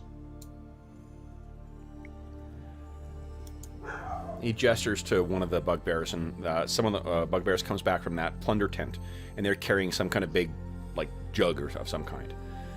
And he's pouring these massive fucking, like, clay-fired kind of mugs, and they start passing it out to each of you guys. And the first of you, I guess, is Bergour. You get it, and holy shit. It's some kind of, like, warmed, you know, beer of some kind, or warm alcohol of some kind, but it's also got a very, very, very pronounced fishy smell to it. And once you get one of these bugbears close to you, you can stink it. You can smell it, the stink off of their skin as well too. And they pour one for each of you guys and put it in front of you. Here, we'll drink then. And he takes one as well. And let's talk about our plan. Hey, and you each smell this, and it definitely has that. It's not the same, like it's not quite the same, but there is when the bugbear is getting close to you, they reek of it, and the whatever they're holding you or handing you, it definitely has that. There's that under smell, you know, like when it's like, you know. I like shrimp on a pizza, so this isn't the problem for me. But like, you know how like when you put shrimp on a pizza, that taste is in everything. That's the smell that you get from it. Is that there's just this, like, it's got another odor to it of some kind of strong, like mulled wine almost smell, but there's a real pungent fishy smell underneath.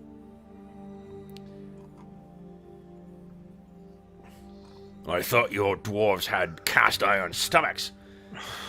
Is it evening yet, or what? It's probably evening by now, night, or what? Well, it's like 5 o'clock when you guys got in. It's probably closer to 6 now. The sun is still up, but they're setting down to get ready. Like, you can see that some of the like lackey bugbears are getting a couple of stags ready to roast over the fire. You know, we came across this fishy smelled stuff. Sorry, go ahead. No, you go. We came across this fishy smelling in a vial over in Heathertop amongst a bunch of goblins, and it made one of our guys a little loopy. I'm gonna pass, not because I can't drink, because I don't want to drink that. You'd insult us? No, it's just not ours. It has a weird effect on humans and elves and dwarves. Why would we want to ally ourselves with creatures not able to stomach even a little drink? And he takes a swill out of his. What's the fish smell? Where's that come from? You're not familiar with our wine, I see. Take a sip. You'll like it. And he's craning forward too. They're sort of all hunched over as well too, but he's almost got like a vulture's kind of loom to him at this point. Go on. Drink it. Which of you will prove yourself strong enough? You guys are all exchanging looks at each other. It's not about strength, it's about stupidity. Yeah. Oh, I've heard how stupid dwarves are. Prove me wrong, dwarf. So Bergour's kind of looking over, trying to catch Druin's eye, and sort of makes a gesture like, you know, if somebody has to do it, it probably ought to be me. All right. I'm like, Druin's like, I'm not drinking that shit. But you want to try it? Go ahead. Iron Gut, as we call Bergour. Yes. We all look over at Bergour. He likes it. Bergour likes it. Give it to Bergour. He'll That drink joke's for anything. like anyone who's 40 plus in the group. That's right. Yep. So like all of us. Yeah. except Arlen. Wait, Yeah. Argor. Oh, that's right. John's on here tonight. Yeah. Yeah. Okay. Sorry, Arlen. I mean, I'll throw you in the No, that's the old- good. with the old guys. No, it's Arlen good. Yeah. wins. It's, Arlen gets Yeah. less regular aches and pains like the rest yeah, of us. that's right.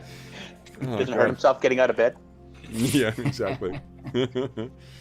All right. So what I need from you, if you're gonna, glug this thing, then I need a save versus. Hold on here. Poison. It's actually not poison. Mm. No, That would have been good, actually. it really would have Yeah. been. Yeah, that would have been helpful. Yeah. Yeah. Although Dwarf. I think dwarves get saves against almost everything except for like breath weapon and paralysis. That is correct. And this is breath weapon and paralysis. So Yeah, exactly. Yeah. Turns out when you look down, there's a tiny little fang dragon. That's Exactly. much, much larger as you sort of drink it. Oh, jeez. Where the fuck? I gotta fucking mark Things in this thing. cup may be closer than they appear. Yeah. Absolutely. Okay, here we go. Part of this is Druin just doesn't like fish. He even scoffs at the eels. That's but- true. Yeah, Dorman's been trying to serve him that eel pie and whatever for quite a few days now. Okay, where I've is- had a lot of beers of different flavors. Fish, I can't imagine being. Let me throw a sardine in your Corona and see how Yeah. that tastes. Yeah. Exactly. That's All right. next on the craft beer scene. Yeah, really. We should start that. We just tell everybody, "Oh, that's amazing." Okay. Would you give me a save versus spell, please? Save versus spell. Go. No misc bonus or anything. No miss bonus. Well, I mean, you get your dwarven bonus against it. yeah, but bonus. nothing, no modifier other than that. No other modifier. Oh, I think you get a -2. Hold on. I'm still trying to find the dang thing. It's extra potent. Yeah, normally I'm joking, but I think you actually do in this case. Sorry. So -2 to that as well, too, please. -2. Yeah. Will do. Here we go. Nice. Excellent. Okay, so you down this thing, and you kind of you feel a little woozy, but otherwise you're it's really not that bad. So you guys are all kind of looking at Bergour, seeing if anything happens, and Bagabee says, You see? Drink it up then. and the rest of them all kind of like and start drinking theirs back as well. you make this yourselves. We do. You think we trust anyone else to make our drinks? Says the guy with the keg that fills up Bergour's giant flagon as well. Are we out of? Well, is my character feel definite that this is the same smell as those potions? What's your wisdom score? My Druid wisdom fishes is an out. 11. 11. Druid fishes out one of those vials and passes it to you. You know what? Once you're smelling it, maybe not. Maybe you're just thinking like it's got a fish smell to it, so I'm automatically assuming that. Maybe the DM's baiting us to increase the drama level. Maybe the DM did make the wisdom roll himself. So. Right, exactly. I was say you got to remember, I'm not very wise, so I tend to be reckless Okay. and thoughtless. So, And unfortunately, they've got you in a position now where you really can't talk to each other without them overhearing as well too, because they're all lurking around too. Yeah. They are starting to pass out little like bits of food as well, too, salted meats and such amongst you guys.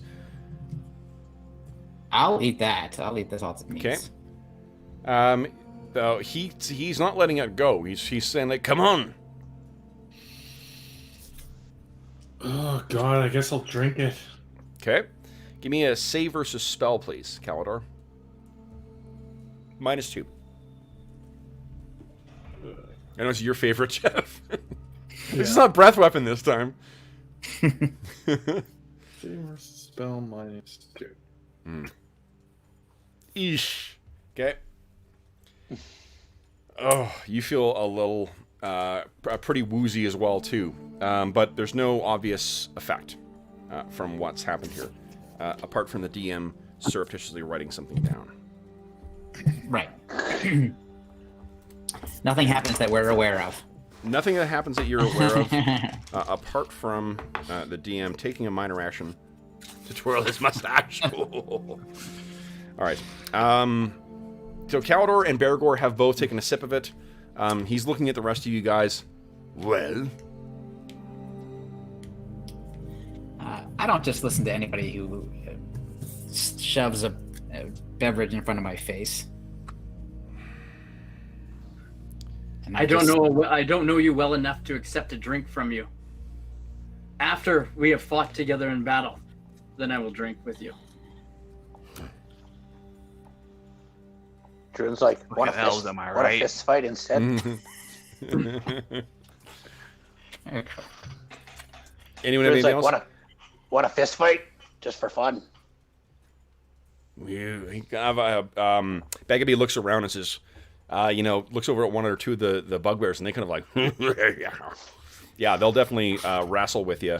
And I think that's probably a good distraction for them leaving the drink issue behind. Uh-huh. So, Smart. okay. Smart. So we will go. Druin will just take off the banded mail and throw the axes down Sure. on a pile. Okay. And just do some, like, whatever, non-lethal wrestling and fighting. Dave, if you're just giving me an excuse to make use of my my dungeon grappling, I'd say No, good I for was you. actually just thinking of a way to try and get them to That's give good. up on You know, the like booze. to be honest, like we haven't been. I went back and I reread the whole thing again too, and I wanted to start making use of this more anyway. So this is a good opportunity to quickly demonstrate how this works. So you get yourself off, and you guys. So this does seem to be getting a fair amount of attention. So if anyone else wants to do anything while this is going on, you can feel free to let me know. Carrick, there's still no sign of your spell book either. So I don't know if you want to bring that up or not, but... Yeah. Since the drink thing is no longer the focus of discussion, I believe you have something of mine. who are you saying that to? To... Like to Baggaby? Yeah. Okay, he looks, as they're sort of getting ready, Druin's taking his armor off and stuff, and the big bugbear is getting ready, and they're sort of like hitting him on the back and cheering him on. He's stretching and kind of like, yeah, getting ready to take you on. He looks over you and says, what do you mean something of yours? We've got stuff that belongs to us. Ago, my friends were... It was 2 nights ago, 2 days ago, Yep. Roughly? Yep. Okay. 2 nights ago, my companions, our encampment was ambushed by gnolls. When I got back, they had slaughtered everyone. When I got back, when I returned to camp, there were 2 sets of tracks leaving gnolls and yours. Gnolls would not take a book. seems to me that neither would you neither. Whatever was in that camp's ours now.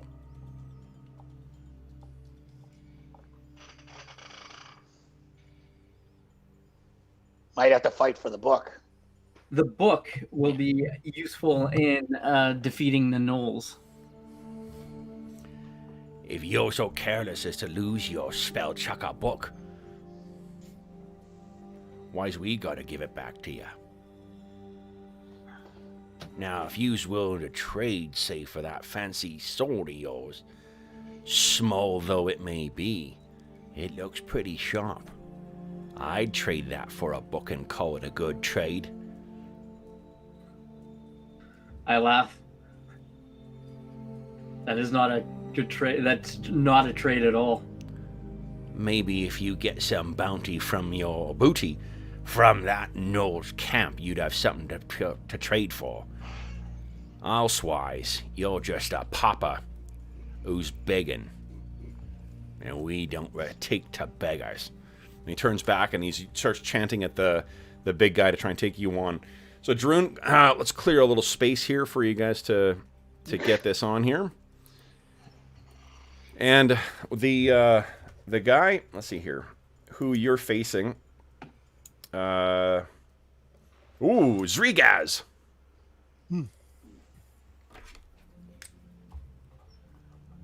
Let me guess, his name is Zrigaz the Unconscious. No. Or soon to be. It's Zrigaz the Strangler. So, you guys square up. Druin, you've taken your armor off? Yeah, well, I'm not.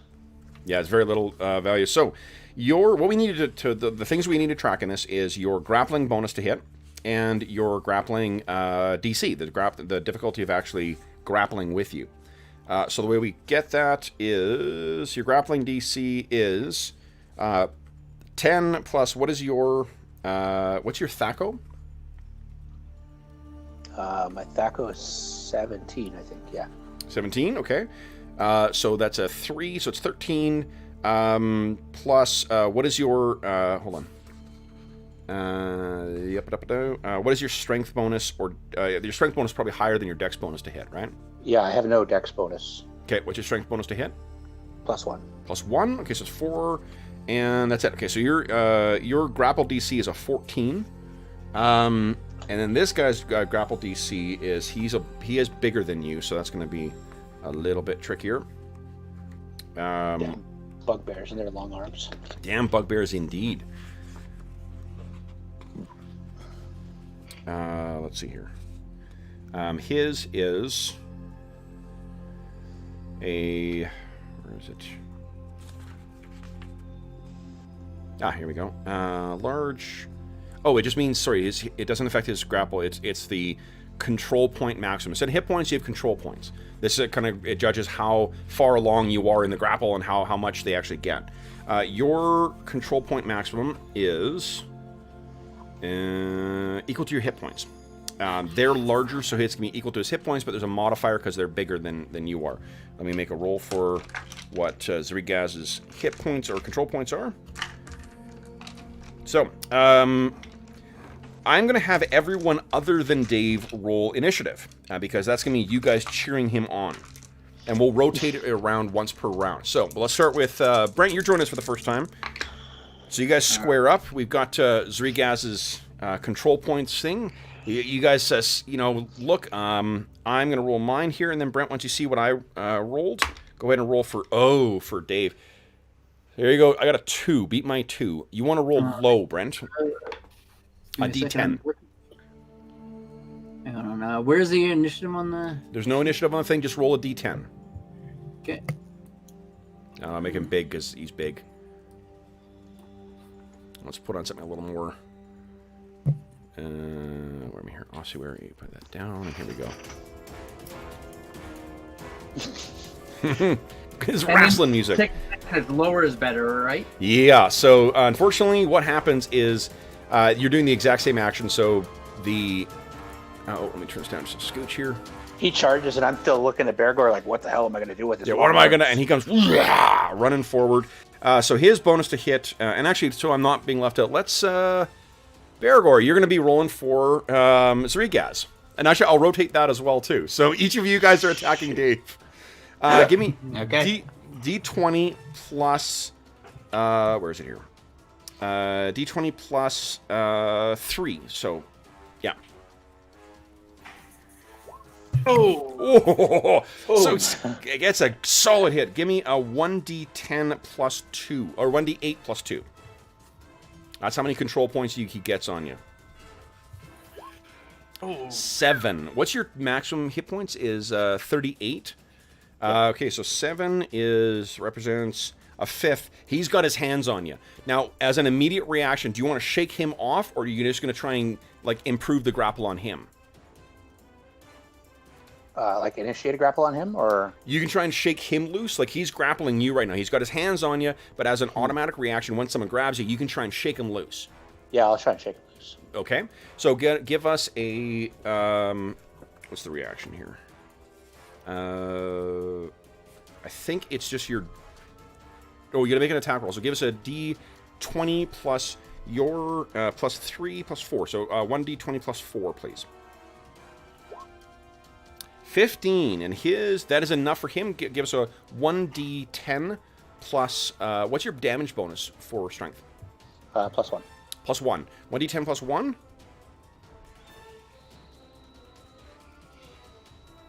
Come here, Druin. 2! Oh!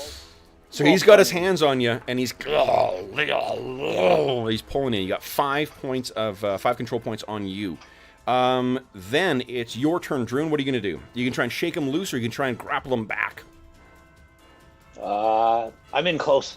I'm gonna grapple him back. Give him shit.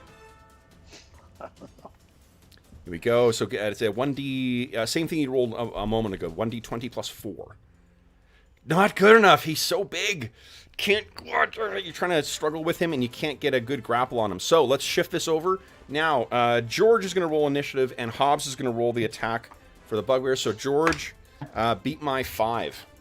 All right, okay, here we go. Oh, tied. So same time, simultaneous. Let's hear it. Hobbs, give us a 1d20 plus 3. Oh, sorry, Nice. 14. Yep. Then 1d10. What did I say? 1d8 plus 3, right? Plus 2. 1d8 plus 2. 8. No. Oh man, 13. He's almost got to the point where you're going to start taking penalties there, Druin. He's really wrestling you to the ground. And yeah, unfortunately, I don't think you can react to that. He's just improving his grab on you. Druin, what are you doing? I'm a dwarf. I fight back. Okay. Nice. Yes, Nice. that's a hit. 1d10 plus, what did I say, 4? Plus 1? 1d10 plus 1, yes. Oh, God. Oh, Terrible. jeez. So you guys can see from the side, he's Wow. like grabbing at this thing's legs, but it keeps stepping away. It's really like getting a much better. You've heard of these things being like, stranglers and grapplers, and it is really in action here. So that's the end of that round. Jeff, you're going to be making the initiative roll, and Brent, you're making the attack roll. So Jeff, beat my 5. All right, here you go, Dave. Nice. Oh no. Oh man. So you are up first here, Druin. What are you doing? So he currently, the total on you so far is 13, right? Yeah. So, break it? Can I break his grapple? Yeah, so what you can do is you can try and make your damage effect to reduce the amount of control he's got on you, or you can try and Okay. grapple him back. I'm going to try and reduce his grapple. Okay? Sweet. Turn. TSN turning point. Yep, here we go. But no, that's terrible. God. So he's grabbed your beard. Oh, no. Let's see. Brent, you're making the attack roll. Give us a 1d20 plus 3. Plus 3. Okay. Just so I and the folks at home know how the mechanics work. He's trying to. The control points have to exceed his hit Once the points. control point, so there's different stages. When you hit a 5th of the control points, that's when he's got a hold of you. That's what you can automatically resist and try and throw that hand off. He didn't do that, so he's already grabbed him. That means the two of them are locked together until the grappler chooses to release him. Once he hits 1/2 of his control points, so in Druin's case, that would be a 19. Once he's got 19, then he is grappled, which means, let's see here. He is... Why didn't they put the You said effects there's at the end here? Penalties or something? It is. Oh, here we go. Once you're grappled, you take -5 to hit. You're at -5 to dex-based saving throws. So like, breath weapons and whatnot. People can target you with attacks at +5. You may not move without first breaking free, and... So he's got you in like a sleeper or something. Yeah, so it's getting there, and then what happens, once they reach the maximum, you are fully restrained, and then you can start doing shit like rabbit punches or strangling or things like that. Okay. Yeah. Cool. All For right. This is- anybody listening at home or who is interested among the players, Doug Cole's Dragon Heresy is an adaptation of 5th edition that uses very similar grappling rules that are Yeah. also really cool. Definitely. And Dungeon Grappling it has rules for OSR games or old school games like this. It also has for 5th edition, and it has for Pathfinder first. All right, so that was the next round. So your initiative now passes to Arlen, and attack rolls to George. Oof, Okay. I rolled a 10. Nice, not great, but so Druin, you're up first here. You're trying to shake free again. Yes, Yep. Nice. that's a hit. So go ahead and roll 1d10, and then where that number comes from is your hit dice. It's your hit dice plus your strength bonus. Come on. Oh my god. That's 3 ones in a row for damage. Oh my god. So You gotta save CP those is for 11. Oh my gosh. All right, then it's, I think, who's making the attack roll? Is it It's me. you? Okay, here we Here go. we So go. 1d20 plus 3. Oh my Oh, god. big hit. And damage is who? It's all good. Sorry. No, so George, give us a 1d8 plus 2 or I don't plus 1? 1d8 plus 1? I don't want to. 3, Okay, so it's okay. not I a made up huge for it. amount. So you're at 14 now. So we only moved one worse that round. Yeah, like when you're, oh man, like if he gets 5 more on you, then you're gonna start taking massive penalties to your actions. He takes penalties as well, but not as bad as you. All right, then next up for initiative is gonna be who rolled last time? I did initiative last time. You did initiative. Hobbs, beat my 2, will you? Oh boy. No problem. I just gotta find what I'm looking for. Okay. Bam. 10. Oh boy. Jeffrey, would you kindly make an attack roll for me? 1d20 plus 3.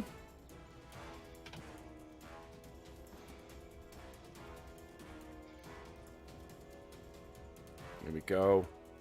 Oh my That's god. 20. And now roll 1d8 plus 1. Oh man. Oh my goodness. Amazing.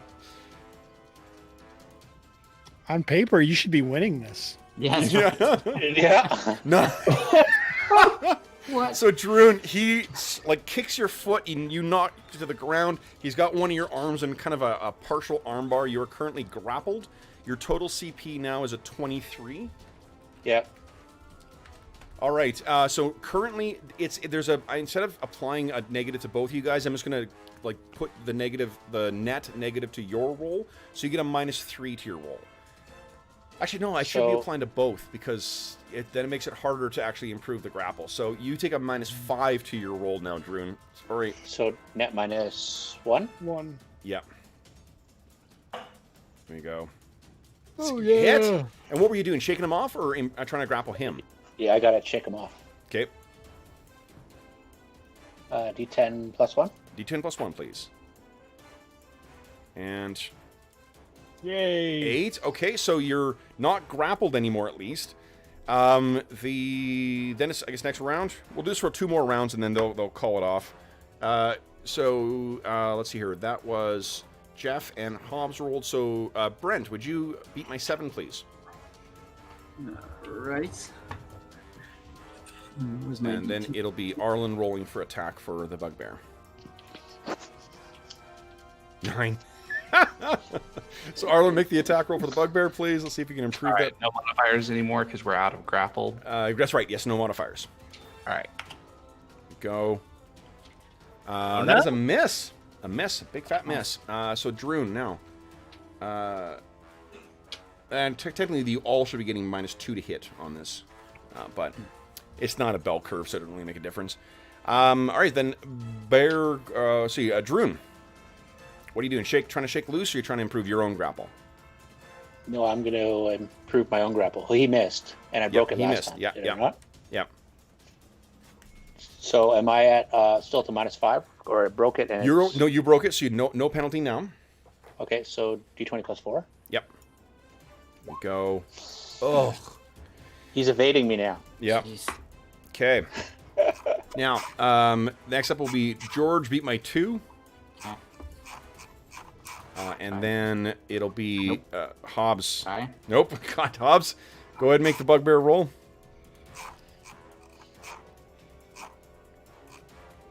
+3. +3, please. Yeah. There Oof. you go, kid. Nice, nice. There you go. Druin, go ahead and make your roll here. Hit. Go ahead and roll your control. So 1d10 plus 1. Come on, make this better. Not great. Nope, so net Although, -3. you know, hold on. That's actually, you've reached halfway now, so you've actually got him grappled. He takes -5, and you take -2. So you're getting close to pinning him to the ground now. Let's do one more round. If you're getting close to actually beating him now. Let's see here. That was Jeff. Beat my 8, please. All right. Yeah.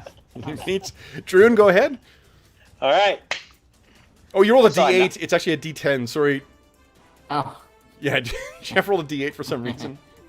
Oh, to help whoops. out Druin. That's a good way of getting it. It's a, Oh, my it's a clever D4. way to not Thanks. roll higher than an 8. That's right. Thanks, buddy. You're welcome. I just clicked on the wrong one. Yeah, it's okay. Here we go. He needs it. Yep. Go. Jeff, you're rolling Spence is D10? Killing. Oh, sorry. Yeah. Yeah. Oh, you're pretty not good gonna let him gaslighting. have it? You're not even just gonna let him have it? A 6 as well, too. Okay, so there you go. Druin, go Yeah. ahead. Can you get this guy down? No! What the fuck? Oh, shit. Then it's Brent. Make your attack roll for the bugbear. Alright. 1d20 plus 3. That's a hit. 1d8 plus He's 1. not at +3 anymore, is he? Yeah, he's at -2. Oh, he's at Minus -2. two. Yes, that's right. -2. So it was a 13, which is good enough because that's what his defense was. So, hold on. Was it 13 or no? It was a 13. No, Okay. DC 14. Oh, DC 14. Okay, so he can't quite get his mitts on you. Druin, let's see here. Next round is that was Brent, so it means it was. I think I fucked up here. I think I jumped either duplicated someone or I jumped forward. Arlen, beat my 7, please, and then Knox, you're making the roll for attack. Whenever the bugbear has it. 2, yes. Druin, come on, take him down. Okay, so what am I at now? Do I have a modifier still? You have -2 to yours. But he's got -5 to his. So you got a +2, bro. Yeah. Here we go. Oh, That one. Come on. Maybe there So- could be something astonishing that happens. Oh, yes, that you got allows astonishing fortune. Druin You got to tons of make it. Yeah. a second I Yeah. think you should do it. attempt, because I think that would be pretty heroic. Yeah. So, Druin feels his foot slipping in the dirt, and he like corrects his balance before he lunges in. They're all the exact same number. That's terrible. Kidding. Jesus. What What's are the happening? chances of that? Oh my God. Very All right. stun. So then, Okay. sure. So that put us first. So you get a net -2. So 1d20 -2. Oh, sorry.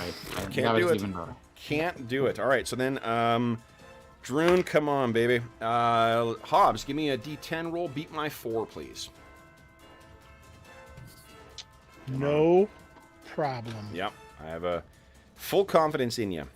There you go. Druin, come on. Take him down. Yeah, sorry, I was just doing the astonishing fortune. That's okay. They come down. That's a hit. Boom. Roll damage 1d10 plus 1. Come on. Big money. Give us an 11. He's very close to falling. The bugbears are all screaming in this crowd around him. Take him down now! No, come on! Then, let's see here. Caldor, you are rolling for me, please. Give me a D20 -2. And he's just trying to improve his grapple on you. He just wants to try and get you down. He's not concerned about breaking free. Oh, but he can't do it. He can't do it. Then it is... I really should have, like, the bugbear version of Vince McMahon on the side here. Vince McBugbear. Yeah. All right, so then it is Hobbs. Beat my... I think Hobbs? Or did you roll last? No, you rolled No, last. I just Brent, rolled- beat my 1, please. Alright. You don't need to, Brent. I'm gonna take it anyways. Here we go. Come on. 2. Oh, Very pretty close. Very, very close. All right, so then... Arlen, would you give us a bugbear attack here? -2? -1. Nice. -1. Oh my God. So he's losing his footing, and you think you can hear him. Yeah, he's like wheezing, and clearly this is you are much tougher than he thought. Oh, but Druin can't get it. Can't do it. You He want to something slips, fortunate? and I missed my attack because he slipped and got underneath my grip. Yeah. Wasn't expecting him to be so low. Do you want an astonishing fortune then?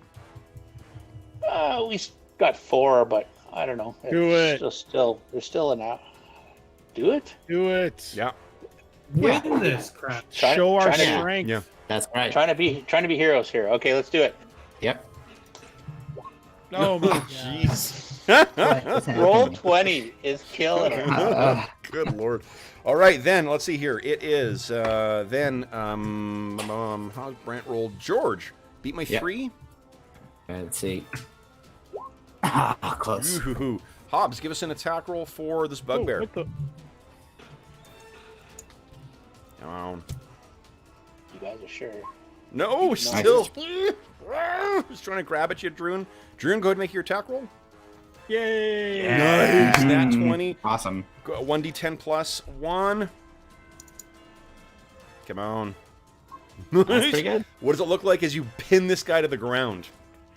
So Druin sees that the bugbear is getting tired, and he's getting tired, and the bugbear goes to improve his grip on Druin, Yep. and Druin just kind of makes it look like he's faltering for a second, and the bugbear eyes get wide and he lunges, and at that second, Druin sidesteps a little bit and grabs him around the leg and trips him and knocks him to the ground. Wham! So he is on the ground. You have him in some kind of lock, so he cannot move. What do you do? I can't imagine what kind of lock a dwarf has on a bugbear that keeps him from moving, but it's got to be something around his head because Yeah. Could be like a wrist lock or something that hurts so bad that he just can't move. Yeah. Okay, so he's... you can choose to cause him an injury if you want, or you can just choose to release him. Your call. No, Druin's not that kind of guy, so he'll just let it go and then help him up. Yep. I think he is probably a sore loser because he's a bugbear. So when you put your He's a hand out, he bugbear. just whacks it away. And he's muttering something in Goblin that Knox, you're about to translate for him, then you're like, he probably didn't like that. Yeah. No. I'm gonna start this over again. All right. So they that does thankfully distract the group of them long enough for if you guys want to pour out whatever whatever Calidor and Bergour drank. Oh, that was great. I really enjoyed that. And also, I just want to point out to anybody watching who's interested in those rules that I just remembered that Doug actually posted the basic combat rules that include grappling to the Discord channel. Oh, cool. I didn't know that. Yeah. It's like 50 pages of the PDF. Oh, fucking fantastic. Yeah, so Who's this the is creator of Dragon Heresy. Yeah, and to be honest, we're not we don't get sponsorship or any shit like that from it. It's a product that I absolutely love, and I use I've used it for a year in our Ash game, and I just love it. I think it's a really cool book. He's a nice guy. He's a super nice guy too. he's Who a doesn't real want to great support? guy. Yeah, small gaming companies too. Fred in chat this is more exciting than pro wrestling. Yeah, Drew, and there was much rejoicing. Nice. Druin's listening to the. Drew looks over to Bergour and does one of these, Yeah, Bergour's gonna walk over and hold Druin's arm up, championship style. And then Bergour pulls out his pack of dice and says, "If we're ready for something more civilized." Okay, nice. They are definitely going to be in for that as well too. Yeah, they are. In addition to being degenerate humanoids, they are degenerate gamblers. I kind of figured. Yeah. Somewhere Store's ears are burning. Degenerate gamblers? What the? What? All right. All the way over in Icewind Dale? Holy crap. Yeah, all the way in a different planet. All right. So then, the rest of the evening, this is. Tell me how you guys are going to try and ingratiate yourselves with these bugbears or protect yourselves. And incidentally, Calidor, you do not feel well. Yeah, I'm probably Your head's going woozy. to. Yeah, maybe go find somewhere to lay down just outside of the camp. Okay. Okay, so you go and lay down outside of camp. Far enough that that I'm not visible to them. Okay. What about the rest of you guys? Bergour is sort of celebrating. I think there's probably one or two bugbears who fucking hate Zrigaz, who are quite happy to be come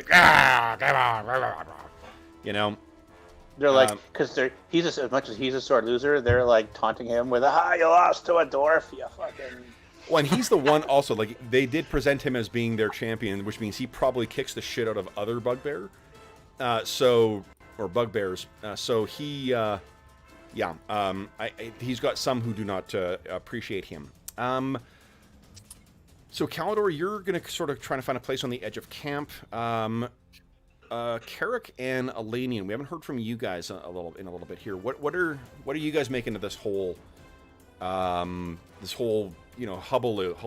that's going on? Well, there's always one guy who doesn't necessarily join in. So Elanion will keep himself aloof, but strong. Okay. And he'll go with Calidor to move off and rest somewhere to keep him so he isn't alone. Where are you guys thinking you're going to go in the camp here? Or do you mean like you're going to leave camp and then find some other place?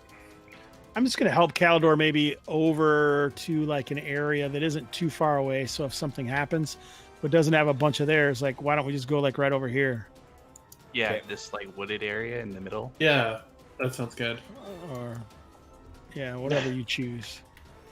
Oh, that's good. Elanion's It over could here. be over here if you want, or over there, whatever.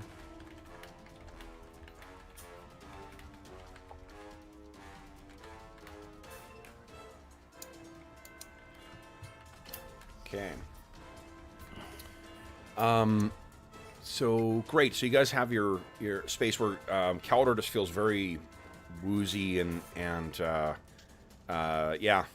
You know, I mean, Calidor, I think when you spoke to your brother and he described sort of the symptoms that he was experiencing when he drank that potion, it's definitely something similar here. You're feeling a little nauseous. You're feeling a little, Bergour, you're fine.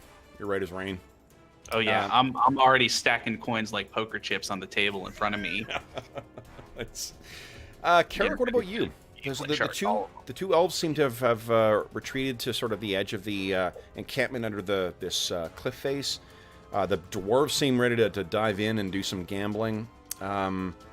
What is Knox doing? So I'm going to have the elemental rip some trees out of the ground and smash them in front of the bugbears. Yeah. Like break them over its knee.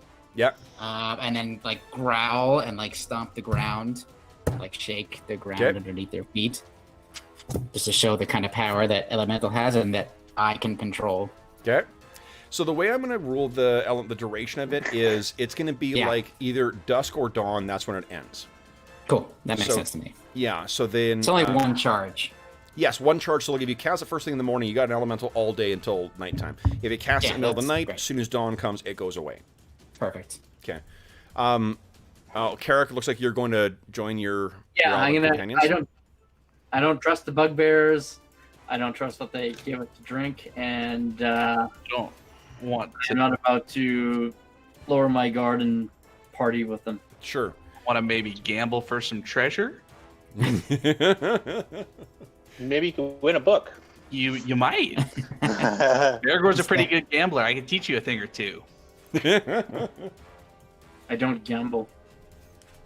I promise not to gambling shark your sword away.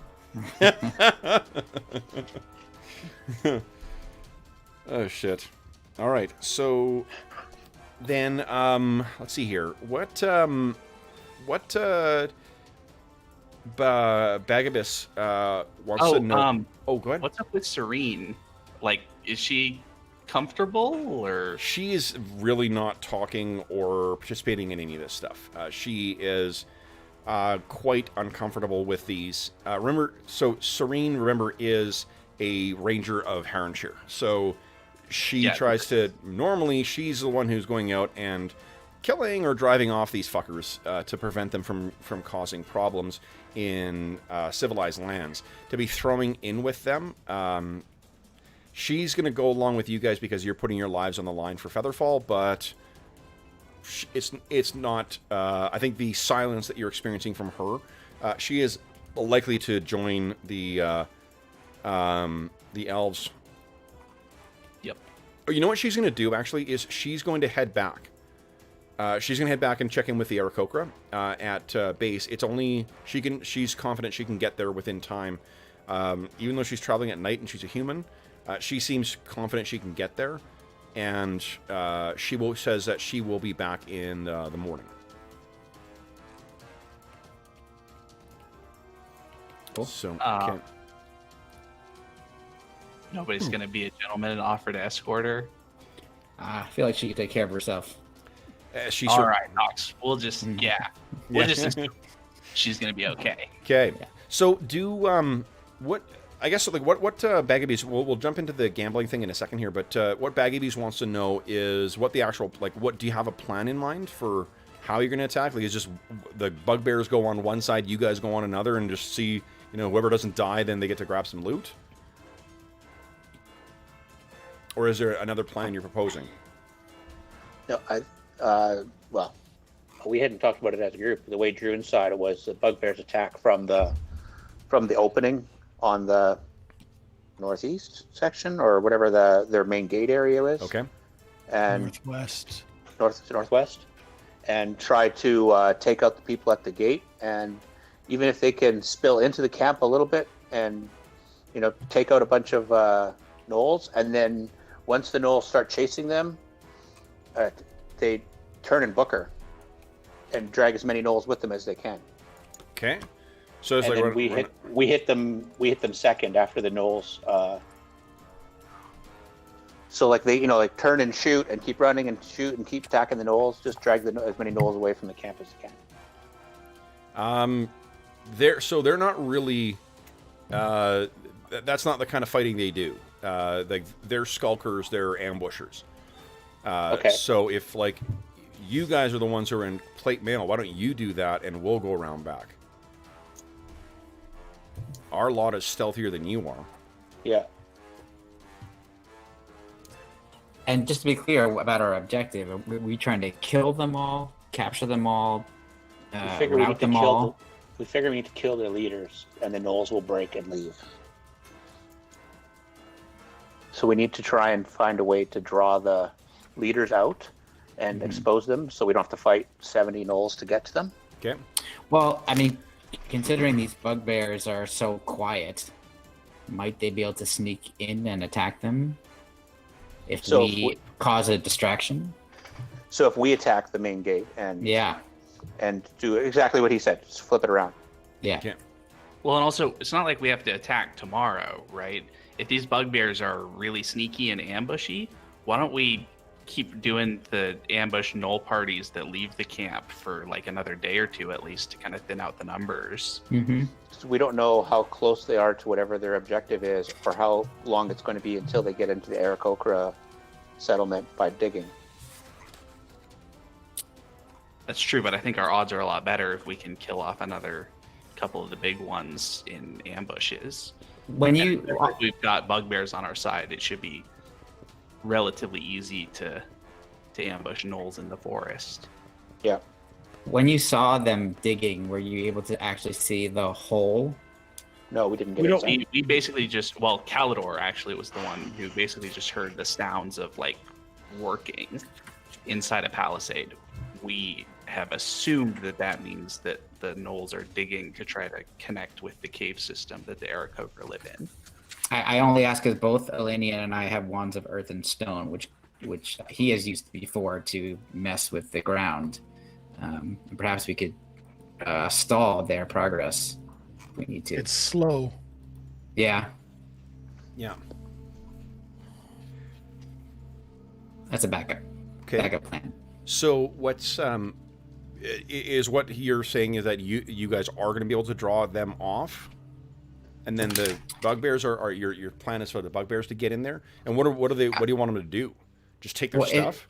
I think it sounded like, but correct me if I'm wrong, everybody, that the first plan was to pick some off as was done previously when they I don't went know out about for that water.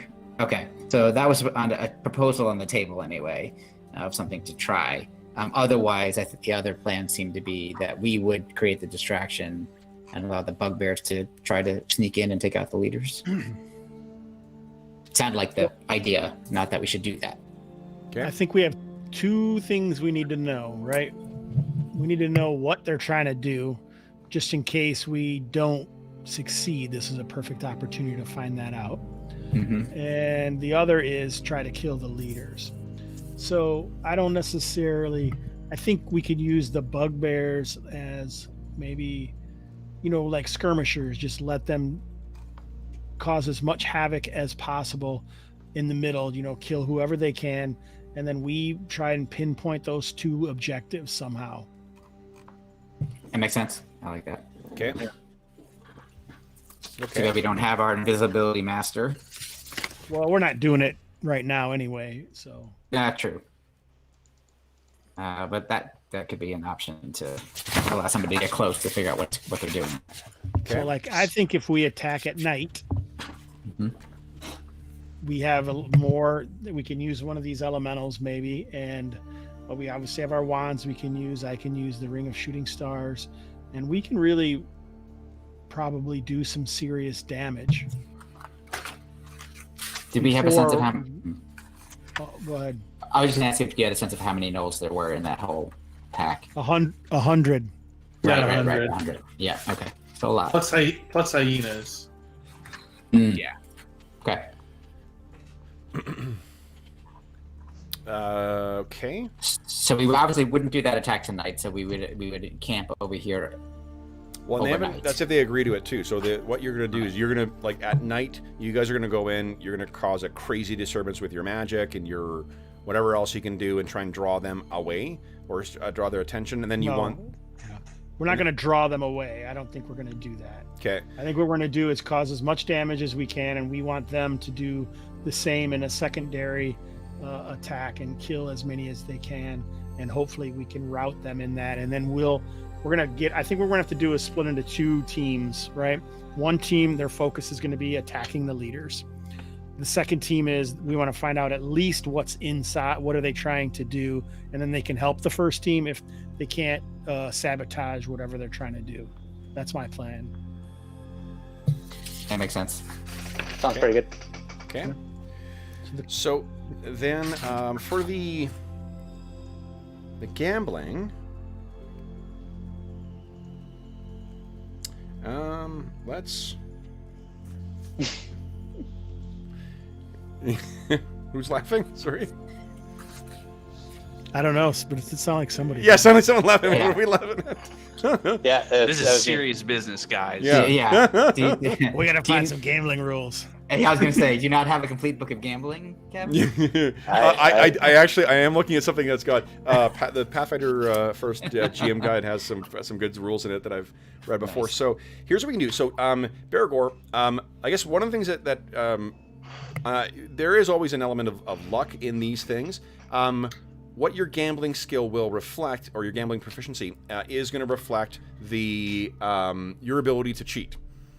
So there is an element of strategy that's in there too, and you can make use of that to just sort of make a little bit of money at this whole thing, or you can try and really go for broke and bend the odds in your favor.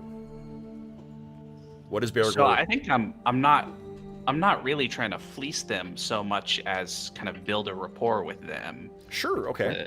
Yeah. So, So- I'm basically just like I'm picturing it as gambling skill, not necessarily as cheating, but as just knowing the odds well and being able to make the right bets and Yeah. So then- gradually make a little bit. Yeah, so that's what. So just give me a gambling check then, and let's see how that goes. Is anyone else planning on gambling? No. Are you gambling for money or property or what? Just anything? They're gambling just for coin. money right now. If you're choosing to really push the stakes in it, that's a different thing. Sounds like Bergour is just trying to make some, chums with these guys. So Bergour, how's your gambling proficiency? My gaming proficiency is there. Success. Okay. So yeah, you're walking away with a little bit, but you're not taking them to the cleaners for Yeah. the evening. No, that's not Okay. the plan. All right. So that's definitely making some friends here. What about Druin and let's see who's other Druin and Knox? What are you guys doing with your evening apart from making your elemental scary? Yeah. I mean, eventually, then once it gets dark, it'll like meld back into the earth. Yeah. You can choose to try and make it seem as if that's what you've done. Yeah, I'll be like, because I know there's, once the last ray of light disappears over the horizon, that it will fade. So I will point my finger at it, and at the right moment, I'll say down. Nice. And go down. And it goes away. All right. So, what about Druin? Is Druin doing anything apart from basking in the success of his wrestling? No, Druin's just hanging out, watching Bergour. Okay. All right. So, tell me what the sleeping arrangements are here, guys. You didn't bring your tents with you. You left them back at the what do you call it? The Aarakocra camp. There probably is extra tents because you killed a bunch of their allies. So if you do want tents, you could sleep in these bugbear tents, but they're about as gross as you can imagine them being. Calendar, Elanion, and Carrick seem like you're sleeping on the side there. It's still, late summer, so it's still warm enough in the evening. If you put pull your cloaks around you, you're probably going to be fine. Yeah, that's fine. Yeah. Okay. I think we double up on the watches, though. Yeah. Where do you guys want to set up? Are you all going to camp around where Carrick is? Or Carrick, Elanion, and Calendar? Yeah, I think that's a good spot. I think I would prefer to be close. Okay. To the edge. And at least we got some sort of rock behind us too. So Sure. So I think after the gambling and whatnot, you guys, if you're not going to make use of their tents, then at the very least they'll give you some cloaks or blankets that are only kind of louse ridden that you guys will be able to wrap around you to kind of protect against the little bit of chill that's there. If you want to start your own campfire as well too, there's ample amounts of wood to do that.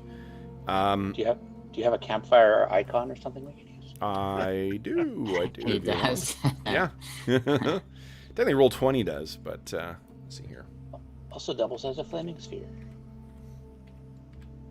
Yeah, where's there you go. That'll do. Boom. There's your campfire, guys. So, you are all sitting around there. Calendar, you've had it's been a rough evening. You've heard the boisterous laugh of Bergour. The way you've been playing Bergour too, Arlen, I don't think he's not super gregarious most times, right? No, and I think because I haven't been doing much gambling at all in Milbourne or Harleton, I think that was something that he kind of was trying to move away from on some level, and being in the company of bugbears has sort of brought it out in him, and he's kind of, testing a coin in his teeth and thinking, ooh, man, we could really make some money doing this at some point. I'm going to say that you've made away with 20 GP worth of coins from your success. Nice. Awesome. That's good. Okay. Great. 10 more years. I'll and you can say go up a I'll level. hand 10 of them to Drew. Then you'll afford the training. All right, And so say- I'm gonna hand 10 of them to Druin and say, consider that prize fighter winnings. Thanks. okay. Carrick, this is the first time you have an opportunity to sort of, or at least have a semi-quiet moment. Well, I was not sure you had the first night when you're alone, but you're actually with companions now too. Where's your head at it as far as your lost companions? Are you still on task here? I'm still avoiding that. We're in a encampment with the bugbears that and I don't trust. Although I did hear mention of a Aarakocra encampment, which is interesting and might be possible to fulfill my our mission. How does Carrick bring that up with the guys? Because if you mention the Aarakocra, they're like, yeah, no, they're our buddies. Yeah, which I'll be like, oh, you mentioned Aarakocra to the bugbears. There's a camp of them nearby, and I'll just sort of see what pick through and see what their names are and the tribal name and just stuff as it comes up through conversation. This is what Elanion would just look at him and say, "Why do you ask?" with his grim face.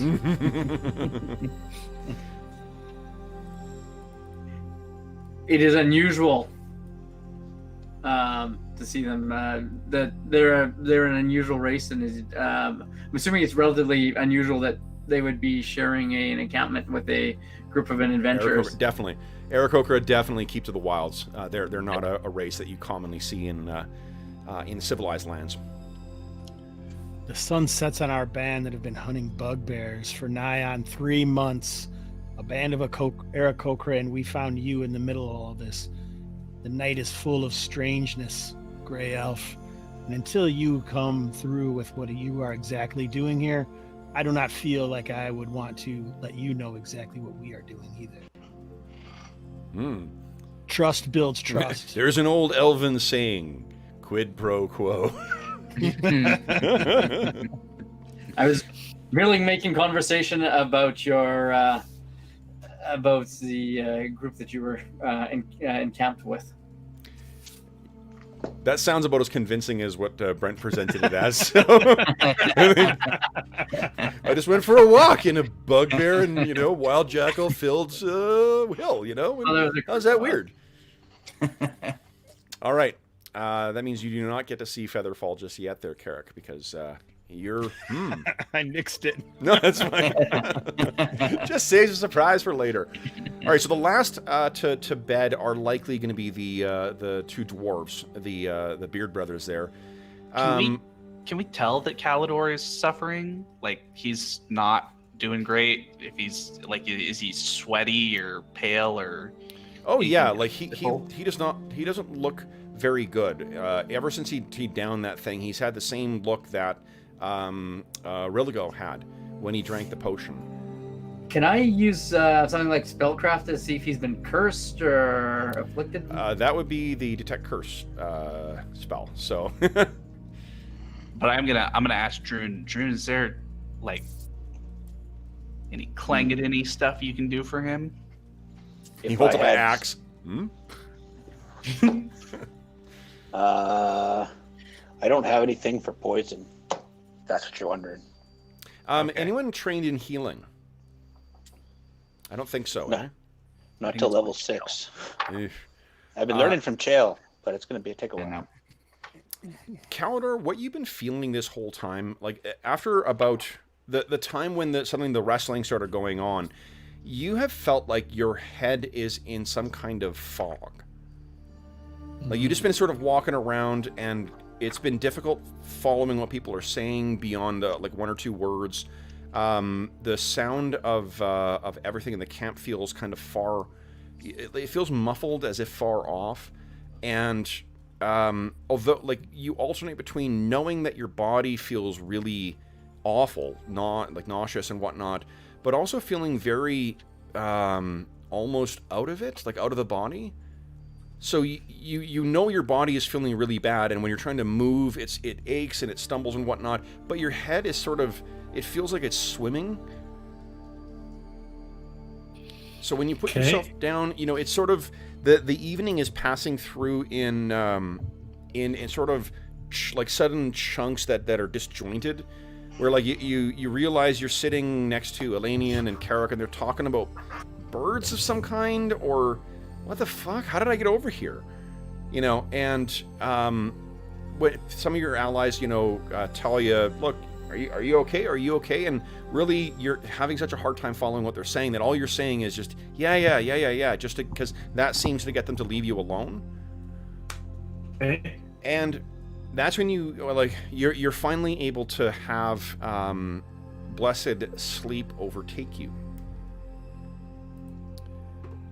And that is when... Let's see here. Is this what I want? The music has to change.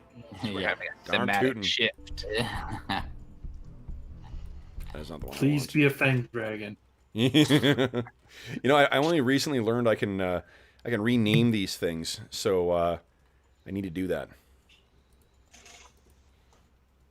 Let's see here. Is this what I want? Yeah, this will do. Okay.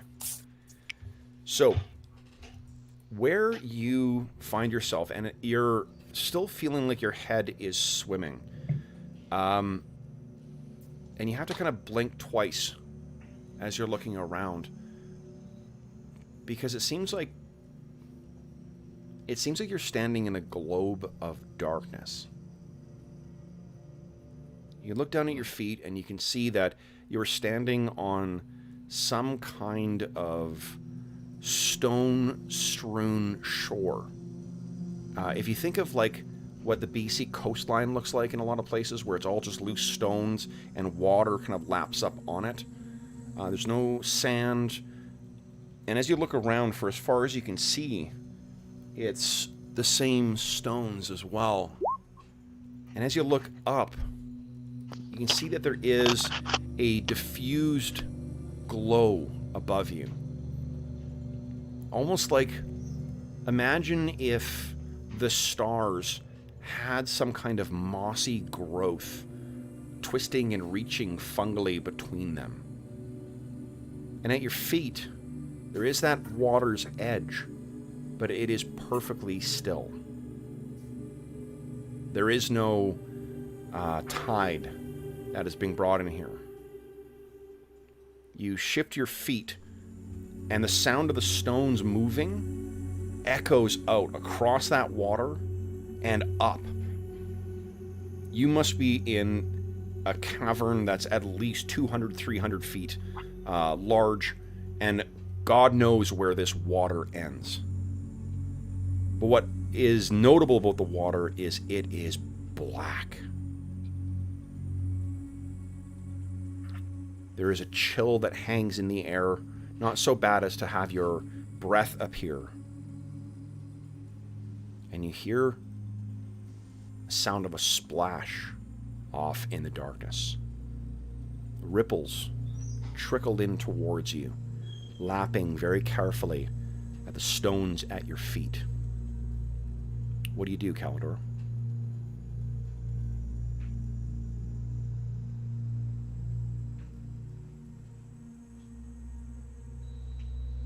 I don't know. I think you would feel a little panicked almost. I guess I'll look around. I guess I don't have any light source, do I? No, it seems to be just your elven eyes that are allowing you to see. You hear a splash from off in the darkness, and it's closer. I'll start to move away from whatever direction the splash is. So you start turning to move away from the splash, or at least that's what you think.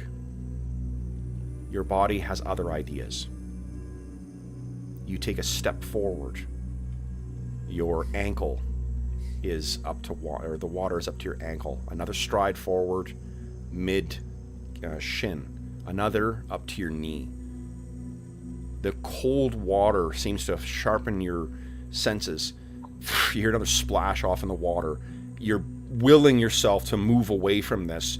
Your body is not responding. You take another stride. You're up to your waist right now. You are almost completely surrounded by this blackened water. The small waves of disturbance, or the disturbance in the surface of the water, of your body moving out. Now there is actual waves moving in, splashing, lapping up against your stomach, your chest, your sternum. You're almost walked up to the edge of your where your neck meets your shoulders. I'll try to start swimming. Okay, give me a save versus spells, please.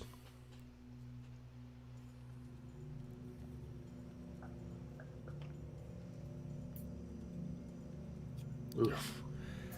You continue walking forward. The little bit of control that you seem to be able to exert over your body is to move your chin up to try and stop yourself. You're almost floating at this point. Only your armor and your other gear seem to be weighing you down. The slope seems to be continuing on a deeper and deeper angle down into this water. Oh God, the water is up to your ears. You seem to be struggling to only keep your head up. It's cold, so cold, and something hit your foot. I'll attempt to start stripping off my armor and some of my heavier gear to try and swim. Give us another save versus spell.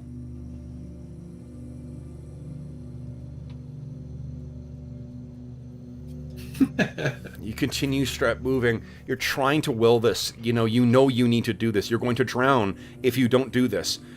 You continue walking out until just the water is lapping up against your mouth and you're spitting it out to try and keep your nose above water. Your ears are being muffled by this, so you're hearing the sound of your panicked breathing and then suddenly nothing as it's enveloped in water. And then you can hear again.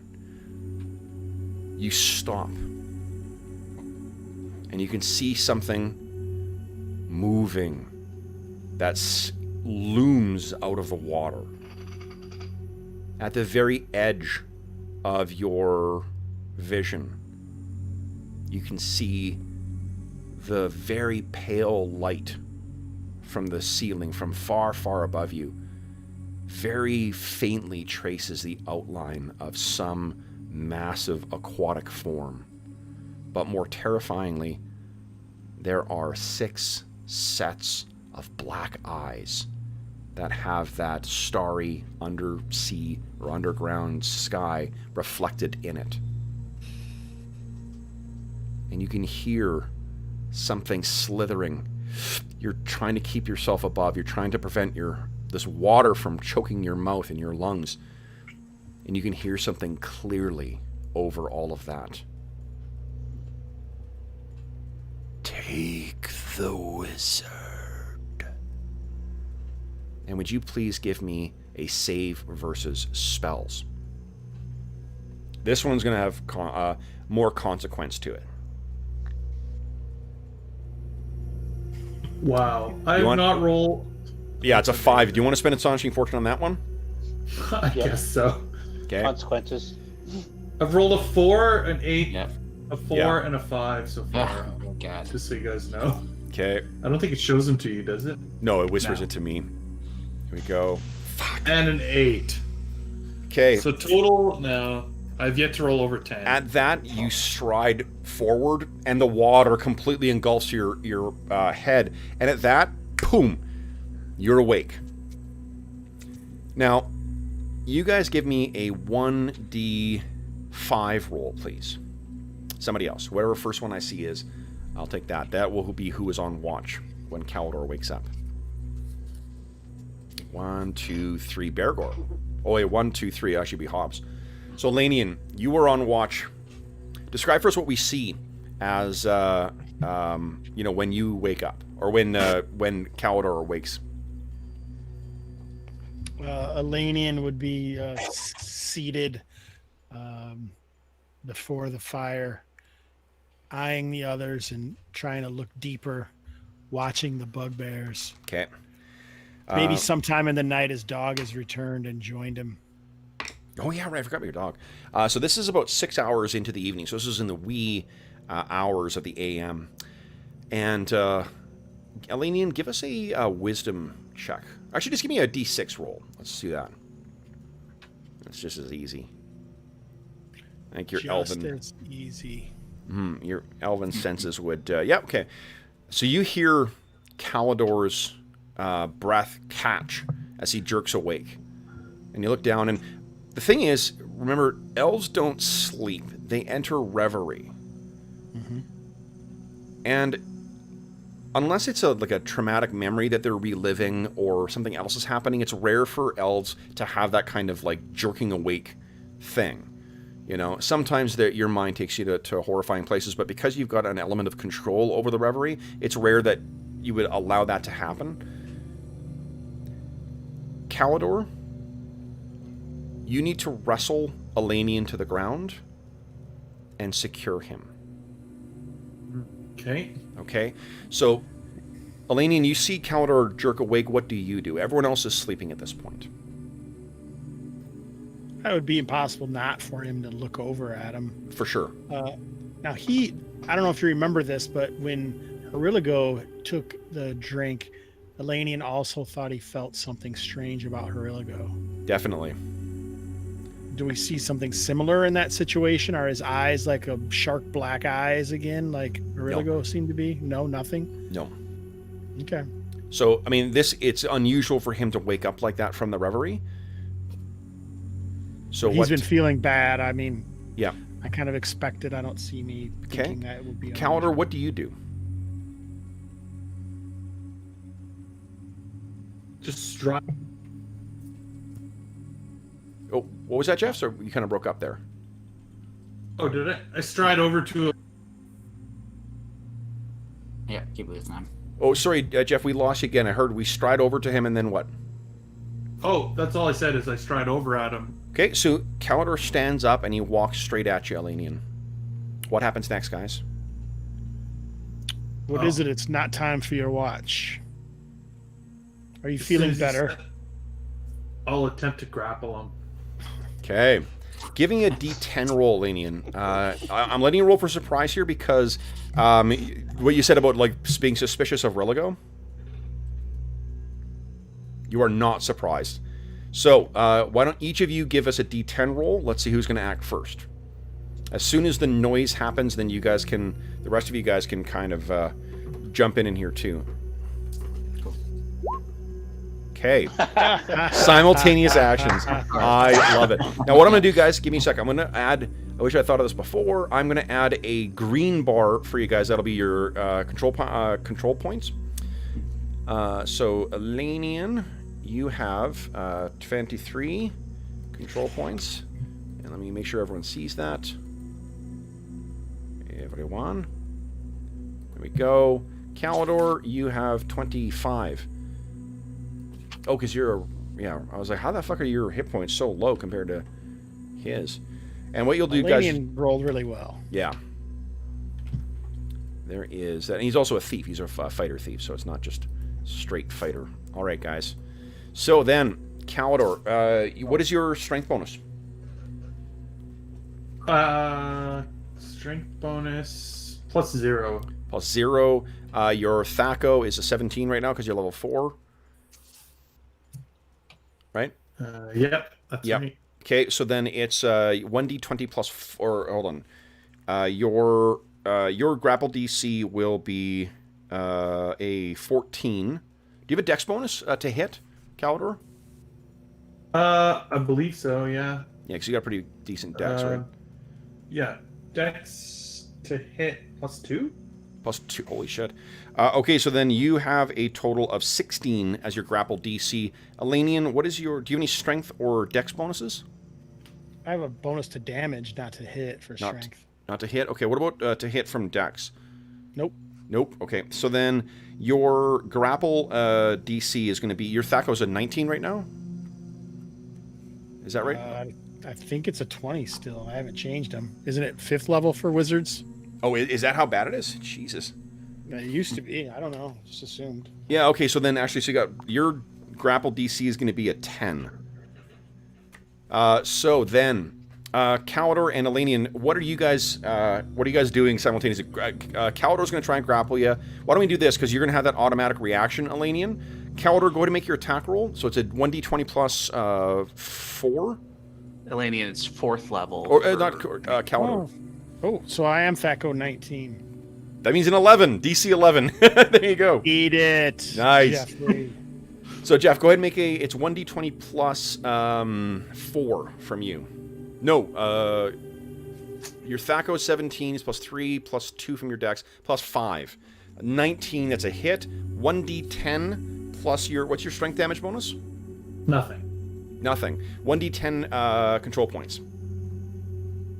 7. Holy shit. So, Elanion, you are grabbed. You can automatically make a reaction to try and shake him off. He's fucking grabbing you for some reason. What's your problem, Calidor? Get off me. Okay, give us a 1d20 plus 1 against his. Here we go. I'm adding to the tension for you. Nice. Here we go. 3-1. Oh, God.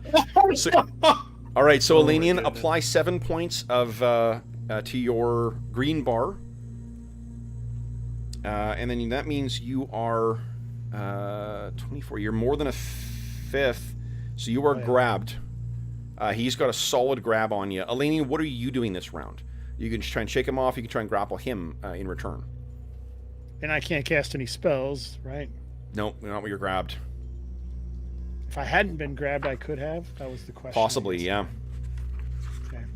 I mean, you could do I it. don't- There is Astonishing Fortune you could draw on. Nah. Okay, so I guess I'm gonna try and wiggle free. Okay. So Is give us there a thing that you can do to go like straight defensive or anything like that? That's what or it is. Is you know you just your grabs. You got -2 to your roll, so it's 1d20 minus 1 right now. And then unfortunately you're a wizard, so you're only doing 1d4. You have a damage bonus though, right, Elanion? Yeah. You said okay, so whatever 1d4 plus whatever that is successful. 2. So reduce your green by 2. That's still a For fifth. Yeah, for Elanion. So your CP you're only down to a 5 right now. So Calidor does have he's grabbed you. He's got his hand on you. Let's have everybody else roll for surprise. Give you a 1d10 roll.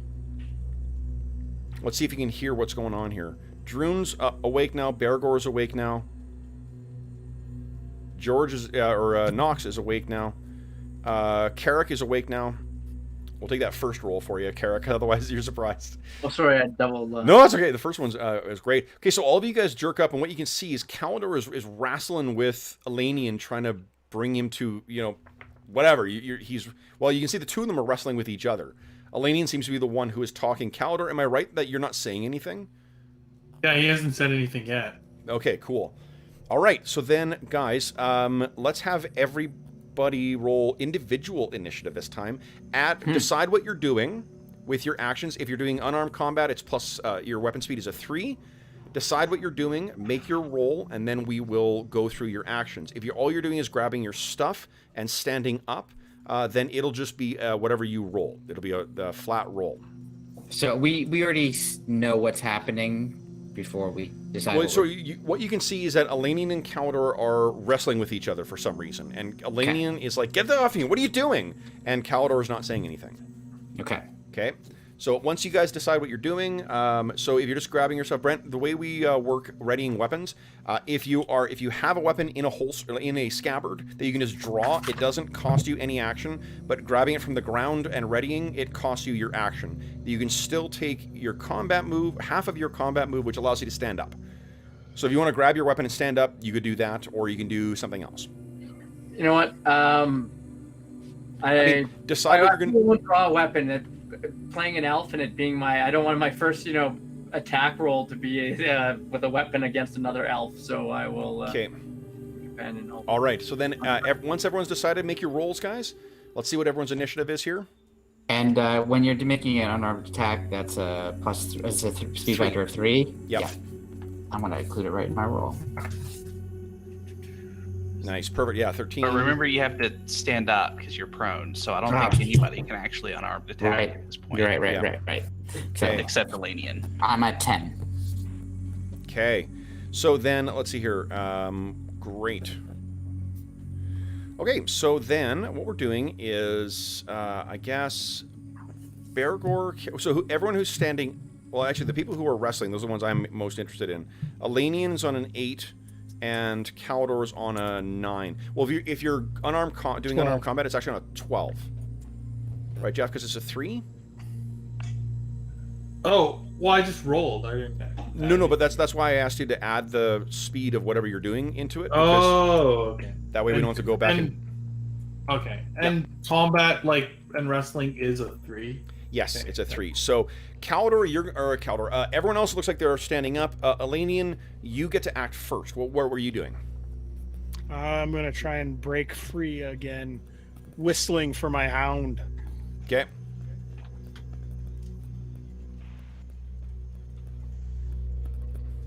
Okay. I don't think that's enough. Shit, no, he's got a pretty solid grip on you. Then, Calidor, what are you doing? I guess continue, trying to get a good pin on him on the ground. Sure. So it's the same roll as same before? roll, yeah. You're just trying to improve your position. Your grab, so you got -2 to your roll. So your total will be what? 1d20 plus 3. What? That didn't roll. Oh, that didn't roll. Yeah. No, I Yeah. hit the. Yeah. I put an S in there. Yeah. Here we go. think that's good enough. 1d10 plus nothing. Nothing. Okay. Only one. Oh, there you so go. it's Okay. Elanion, even though you didn't shake him off, you have made it much more difficult. You take one more control point. Okay. Then so everyone else has stood up. All right. Now let's do this because We this is. can stand up and move, right? If we're not. Yes. grabbing Yeah. stuff. If you're not grabbing anything, you can move too, please. Yeah. So if I see what's going on, I'm gonna move over and I'm right there as well. Guys. Okay. yeah, break it up, guys. Okay. It's not the time. All right. So then let's. Okay. So then it is. Let's do this. There are two clear sides here. There is Elanion and there is everybody else. So Elanion's going to roll initiative and add his to it. Wait a second. Do you Calidor mean and Oh no, Calidor Calidor. and Sorry. Tough Elanion. Did I forget to They've mention turned that on you. everyone's on Team Aboleth now? All right, so Jeffrey, you're going to roll initiative separately, and then we'll have Elanion, because you're the one under assault. You'll roll initiative for the rest of the group. Then you guys add your whatever you're doing for this next round to that. That's going to be easier for me to read. Okay, so Elanion, your team, so team not Aboleth has got a 3, and Jeffrey, you rolled an 8. All right. So then, shit, we got a lot of people piling on to Calidor. Well, now that we know these awesome rules, They're how pretty can we fucking not awesome. take advantage of some dungeon grappling? Carrick, what are you doing? This is crazy. What is this group? I know. Maybe I'll try and I'm gonna actually I'll try and pull Caldor off of them, going and talk to them just going in Elvish. What are you doing? Okay, so you're gonna have to sort of maneuver yourself around where the campfire is, then, just because there's not. Oh, aren't I next to him? You're next to Elanion. You're next to Elanion. Pretty awesome. An elf saying they all look alike.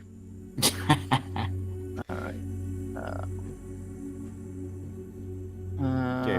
I mean, you can move that much and still take an action. Okay. All right. Carrico's running around to the other side. Good. So then, if you're grappling Brent, you're acting on a 6 as well. It looks like. Yeah. So make sure to put your. Sorry. You see how everyone else is just putting in a number? Okay. That's how we track initiative in this. Oh, okay. Sorry. Yeah, that's okay. I didn't say it to you, so. All right. It's only the Aboleth that reads minds. So first up is basically everyone and then Calidor.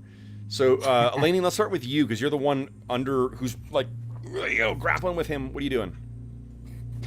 Trying to break free. Come on. Yes. Shit, he's so strong. Okay, then who wants to go I'm next? a wizard. I'm a wizard, Harry. I'm a wizard, damn you. Caldor, what's going on? Because he's not talking, so I'll try and pull him off and go by saying. Okay.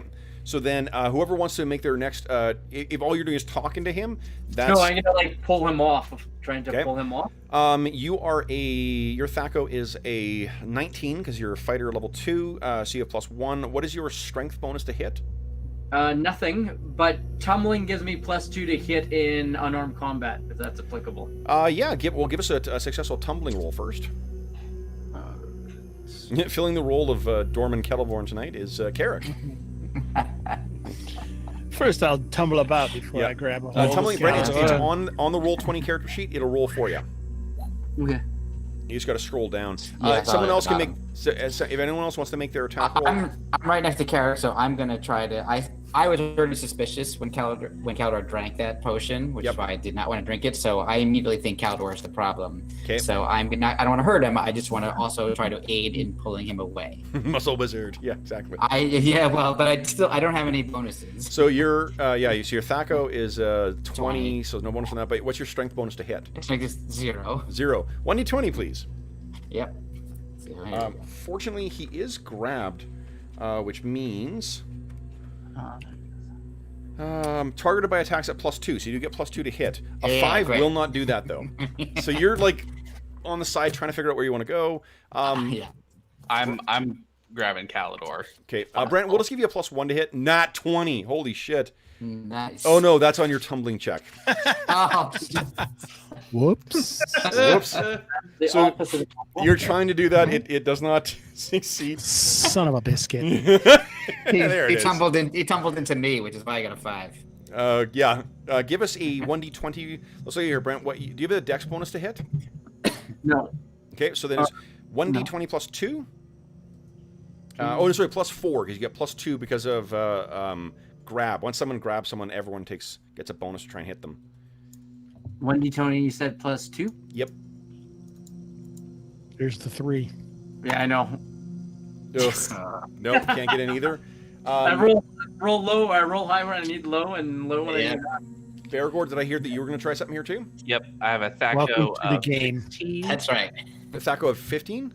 16, 16, so That's it's +4, and then I have a +1 to hit from dexterity, +5. +5, and then +2 because he's grabbed, so 1d20 +7. Yes, sir. All right. Nice. Big hit. 1d, All right. and then what's your bonus to damage? Strength damage bonus is +1, so +1. So yeah, 1d10 +1. 9, nice. So Calidor, you take 9 CP. So he is. Oh man, he's grabbed, and getting close to being grappled. So you're starting to get. What do we see as you're sort of like starting to take control of this thing and trying to pull him off of? I guess what you could do is you could apply that as a penalty or take away the CP on Elanion if you want to try and free him. I was thinking that Druin would do that. Oh, love it. To get to Calidor. Yeah, that's awesome. So I was expecting I was going to grab Calidor and Druin was going to yank Elanion away. Okay, then Druin, is that what you're doing? Oh, did we lose Dave? And Dave, we lost your audio again.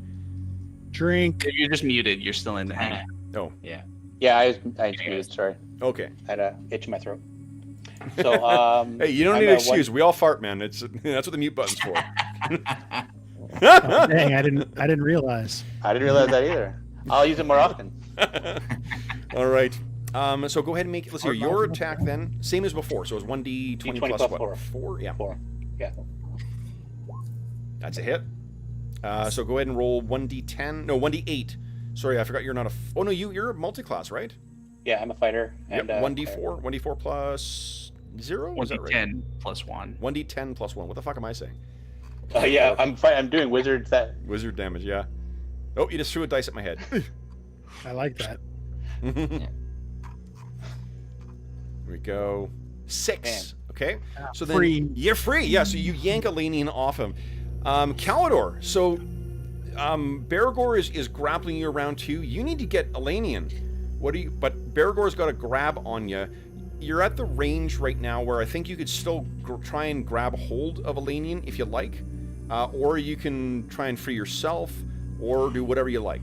What are you thinking? I try and grab Elanion again. That's so cool.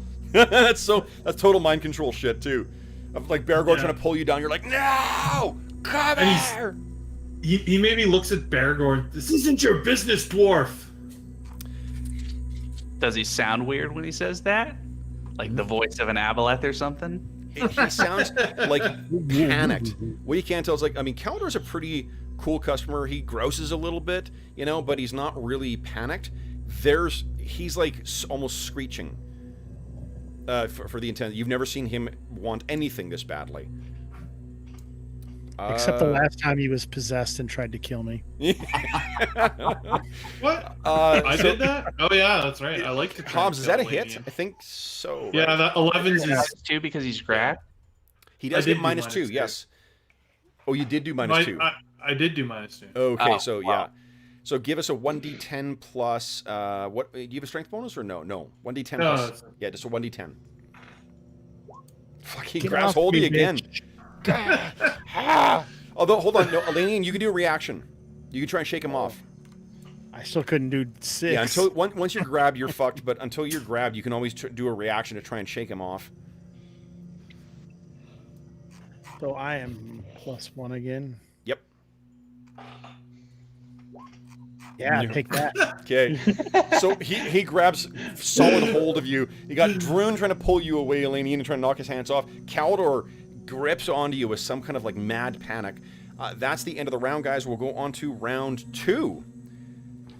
So, let's start with, let's see here. Elanion roll for, Elanion roll for team not Aboleth. Calidor roll for team Aboleth. Calidor is acting on an 8, and you guys got a 4. So it looks like, is anyone doing anything other than grappling? Nope. No? Wanted If you're not, to, then we don't. not. We know everyone gets to go first, then it's Calidor. Which of you guys wants to go first then? Because...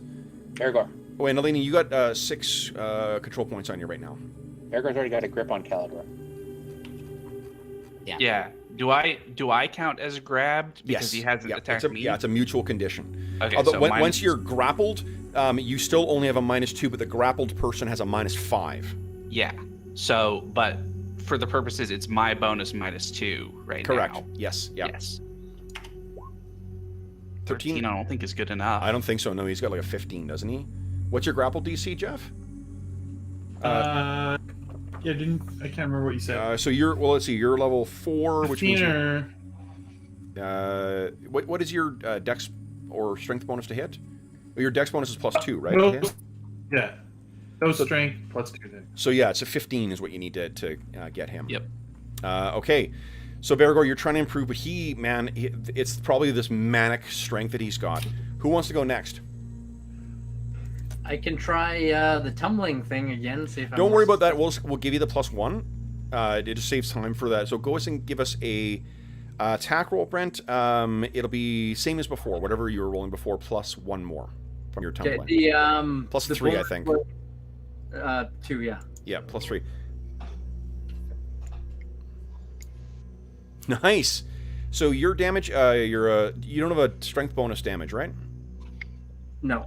That sentence didn't make sense, but I take it you understood what I mean. Yeah. It gives 1d10. I'm just like throwing fucking magnetic words at a fridge. Right. Strength bonus. 1d10. 3, okay. So let's see here. Are you grabbing Calidor, or are you trying to pull him off of Elanion? I'm trying to pull him off. So Elanion, you're down to a 3 now. You're no longer grabbed.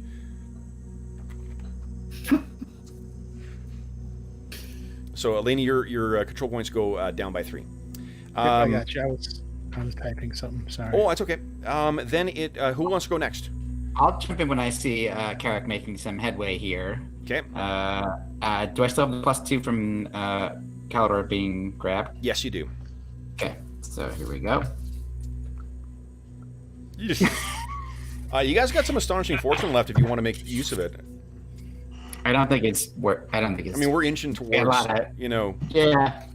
we got a lot of people here. Okay. I'll let the stronger people do their jobs. Okay. So Druin was trying to grab Elanion and pull him away from Calidor. Yep. And so 11 +2. 11. He gets a bonus +2 because he's already grappled. Oh, +2. Yes. So it's a 13. I don't think you need 15 in order to break it.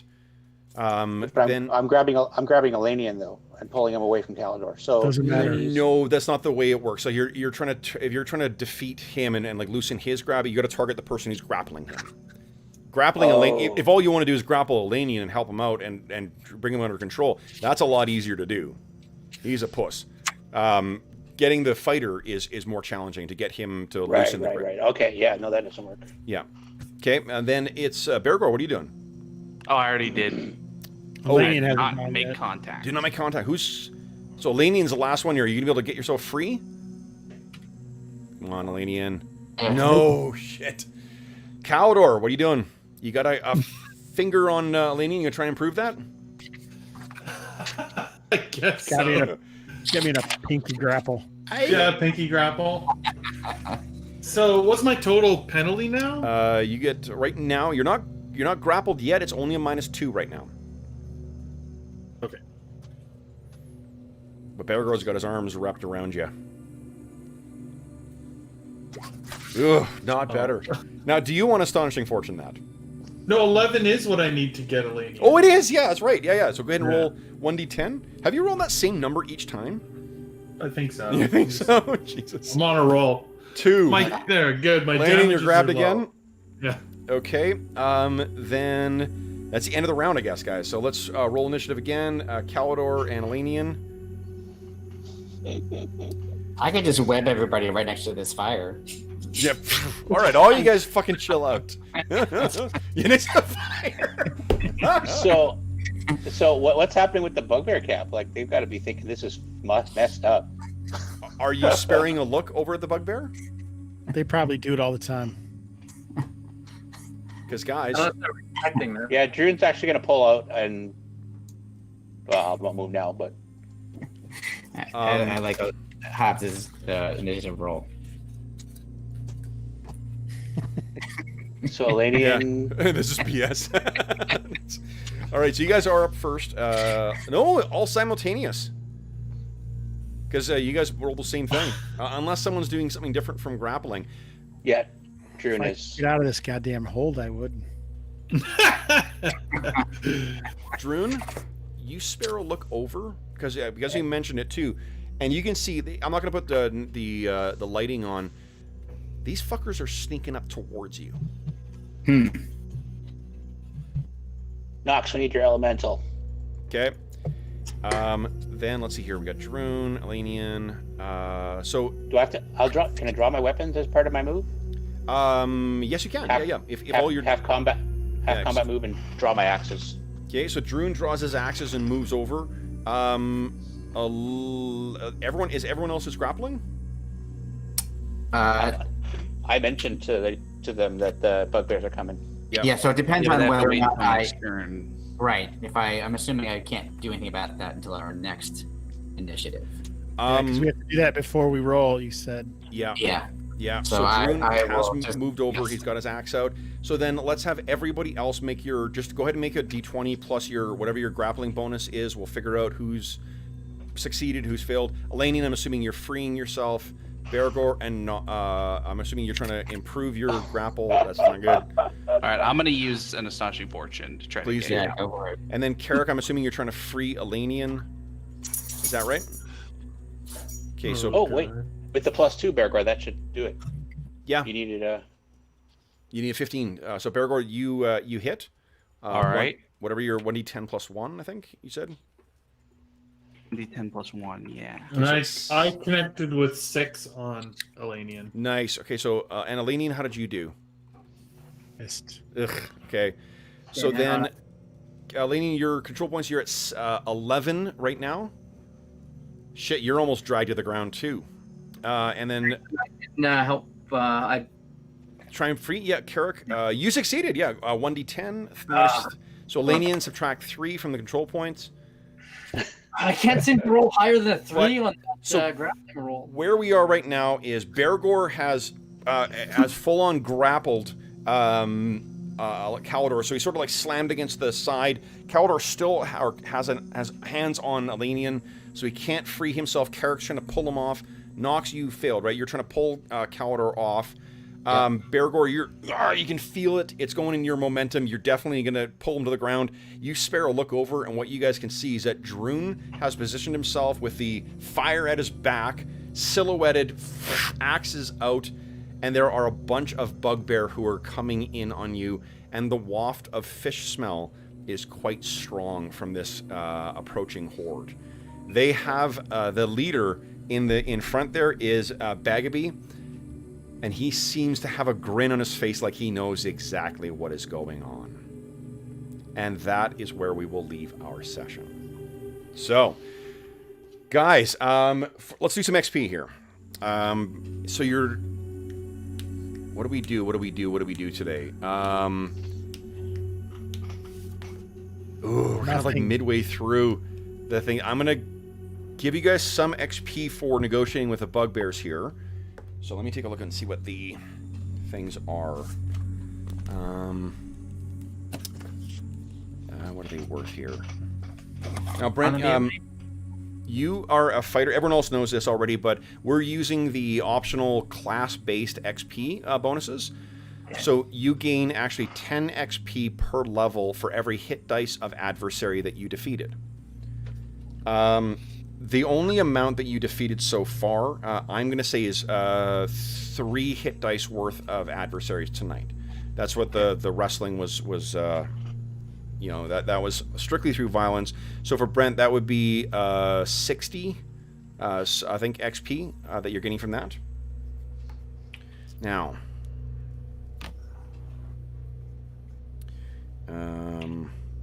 anyone? Okay, let's see here. Bergour, you used your gambling for a really great addition to the scene. You can get 100 XP for that.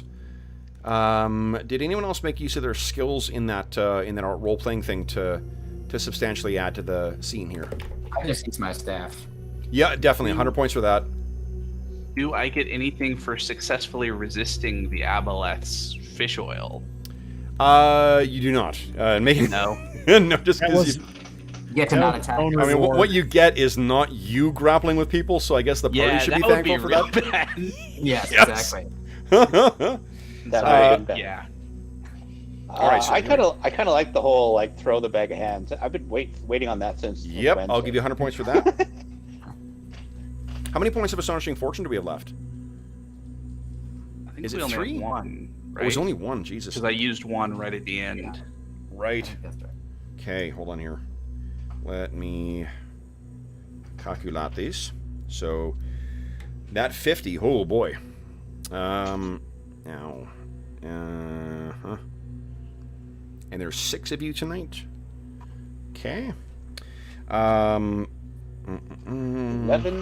experience each. Yeah, really. We owe 11. No, you guys did, like, that was really, really well handled with the bugbears. I'm really impressed with how you guys handled that. I tried to stick to the bugbears as truthfully as I thought they would actually be behaving, and you guys didn't rise to any of the fucking challenges they threw at you. I wanted to though. That was well done. Thanks. Like, fuck these guys. You know, like, That is always what I shoot for in my NPCs, is for you guys to give me a fuck those guys. it worked. Excellent. Okay, so then for each of you guys, so everybody is walking away with a crisp, cool 360 XP for tonight. If you for you, Brent, remember you got to split that between your 2 different classes. Okay. You didn't cast any spells this time, so if you did cast spells, Brent, you would get class-based XP for that. Those class-based ones, they are only applied to the respective class. But yeah, so you guys, that was, if you've got, I think that the only one that you get, what do you call it, prime requisite bonus for, Brent, is your mage class. I don't think your strength's high enough to get a fighter XP bonus. All right. And there's a calculator on the character sheet for experience. Yeah, the calculator is actually pretty good because It's pretty great, add yeah. multiple classes. Yeah. All right. So then, let's see here. Let's first off, also let's give a quick shout out for Jeff. That was some really, really good role playing for a mind control. That's never a, necessarily a fun thing to do, but you did a really good job of making that an engaging, fun scene. So thank you for that. Totally. Oh, you're welcome. In fact, we'll give you 100 XP for that as well too. That was really good. So And for welcome to Brent. yes, First game Yeah. in Below, and Yeah. Roll20 you treated you like it treats the rest of us. Well, totally. I'm pretty good at rolling like shit the best of times. I just go on my. Like Hobbs Nope. said, welcome to the game. The only Exactly. game that Brent routinely rolls consistently well in is the Iron Kingdoms role playing game. Brent, every group has that one friend who seems to just, like, the dice seem to fucking hate them. Brent has been that since we've been in grade 2. But Iron Kingdoms, for whatever reason, he rolls like a fiend in IK RPG. Good to know. Yeah. Unlike Kevin Madison, who rolls like a fiend every time he's rolling for a fiend. I know. Yeah, I'd like to thank all of you guys for rolling really high as the bugbear wrestler. Yeah, appreciate that. That's why I figured I'd offload it to you guys instead. I'm like, I'm not taking the blame for this one. That was smart. All right. So for those listening at home, thank you so much for joining us for episode 45, or session 45 of our ongoing Night Below campaign. As is always the case, if you have any comments, questions, or concerns regarding the session, please do not hesitate to leave a comment in the comment section of this video, or you can reach me by Twitter. I'm on Twitter at Dungeon Musings. You can reach me by email. My email address is dungeonmusings@gmail.com. And for those of you joining us from Mr. Hobbs' Gamerhood too, I'm sure there's some way of contacting Hobbs through Twitch. I don't know what that is. I think it's carrier pigeon, maybe smoke signals. I don't know, semaphore? Is any of these right, Hobbs? How do they contact you if they're on Twitch? What's He up? already shut it off. Yeah. No, I didn't. I just don't know how people contact people on Twitch. I don't know how things work on that. All my stuff is on there. There you go. All his stuff is on there, so feel free to contact us through Hobbs as well, too, if you're joining us from the Gamerhood. In addition, there is a link in the description of this video to the Dungeon Musings Discord server. You are welcome to join us on there, where we have channels dedicated to this campaign, every other campaign we run on the channel, as well as a bunch of other games that we either have run or are running on the channel. Find a group. I had someone post today that they just got into D&D, having played the video games before. They're trying to decide whether they want to play 2E or 5E. I said, I said my piece on 5E versus 2E, but the Find a Group channel is a great place to go if you want to find people to play with, because there's lots of folks who run regular games who always have open spots at their table too. So if you are having difficulty finding people to play an old school game with, definitely check that out. Or you can find other servers or other ways to get in touch with other people through that as well. So that's another thing you can find on the Discord server.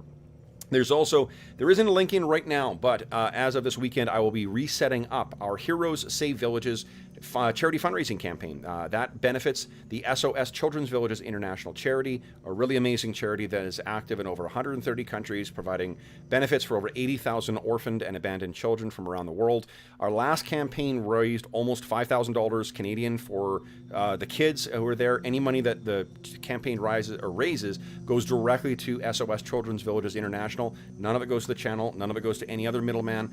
And we're hoping to beat that with this coming, the new one, now that we have to set it up again because they've changed web providers. And we'll be starting very, very soon our annual charity raffle with an amazing grand prize of the of the Eberron Rising the Last War from Beetle and Grimm. It's like a $350 box set that they donated for us. My copy is up there, but this is a brand new copy, still in its packaging. I've also purchased 2 copies of the Astonishing Swordsmen and Sorcerers of Hyperborea core rulebook, which you can't get right now. It's out of print. And you can get a bunch of other cool stuff as well, too. There's a little Skittermander bag you can get. There's some assorted other cool stuff. And the best thing is that all donations that are made for the raffle tickets go to help SOS Children's Villages International. So you get a chance to win some cool gaming stuff and to be a hero helping kids. And what kind of hero doesn't want to save a village? Last but not least, and if you enjoyed the session, be sure to click on subscribe, click on the bell icon to be notified when we go live. You can find the schedule for the channel every Sunday night. I post it on the community tab of the Dungeon Musings YouTube channel. I post it on the Dungeon Musings Discord, and I share it on Twitter, so you got lots of ways of joining it. Dave is holding up one of the very fine products that can be found at our Redbubble store as well, too. We've got a bunch of portraits that I've drawn for different characters, as well as some of the maps that I've drawn for the different campaigns, including the one actually I've got on right now, a hoodie with the map of Heronshire. All the purchases from the Redbubble store help the players out with some other cool stuff. The copies of the Player's Handbook that you saw held up earlier today, that was stuff that was purchased with very generous donors from our Patreon, which you can find a link to in the description of the video as well. People who have purchased stuff on the Redbubble store, and people who are putting up with the ads that we see in our YouTube channel. So thank you very, very much to everybody who supported us on Patreon through Redbubble. And if you're joining us on the Gamerhood, be sure to click on follow so you don't miss an episode of this or any of Hobbs' other amazing games he runs, including his legendary Kalmata game. And consider clicking on subscribe as well, too, because that helps Hobbs create more of the cool content that he creates. Last but not least, I want to thank my very patient players who are getting through an even longer and seemingly always longer outro. So, George, Jeff, Arlen, Hobbs, Dave, and Brent joining us for the first time in Heronshire. Thank you so much for joining me tonight, guys. This was a fucking great way to end a week. I can't wait to see what you guys do on Wednesday. So, yes. Thank you, guys. Thanks. Thanks, Kev. One last thing for those listening at home. Thank you again for joining us. We hope you've enjoyed.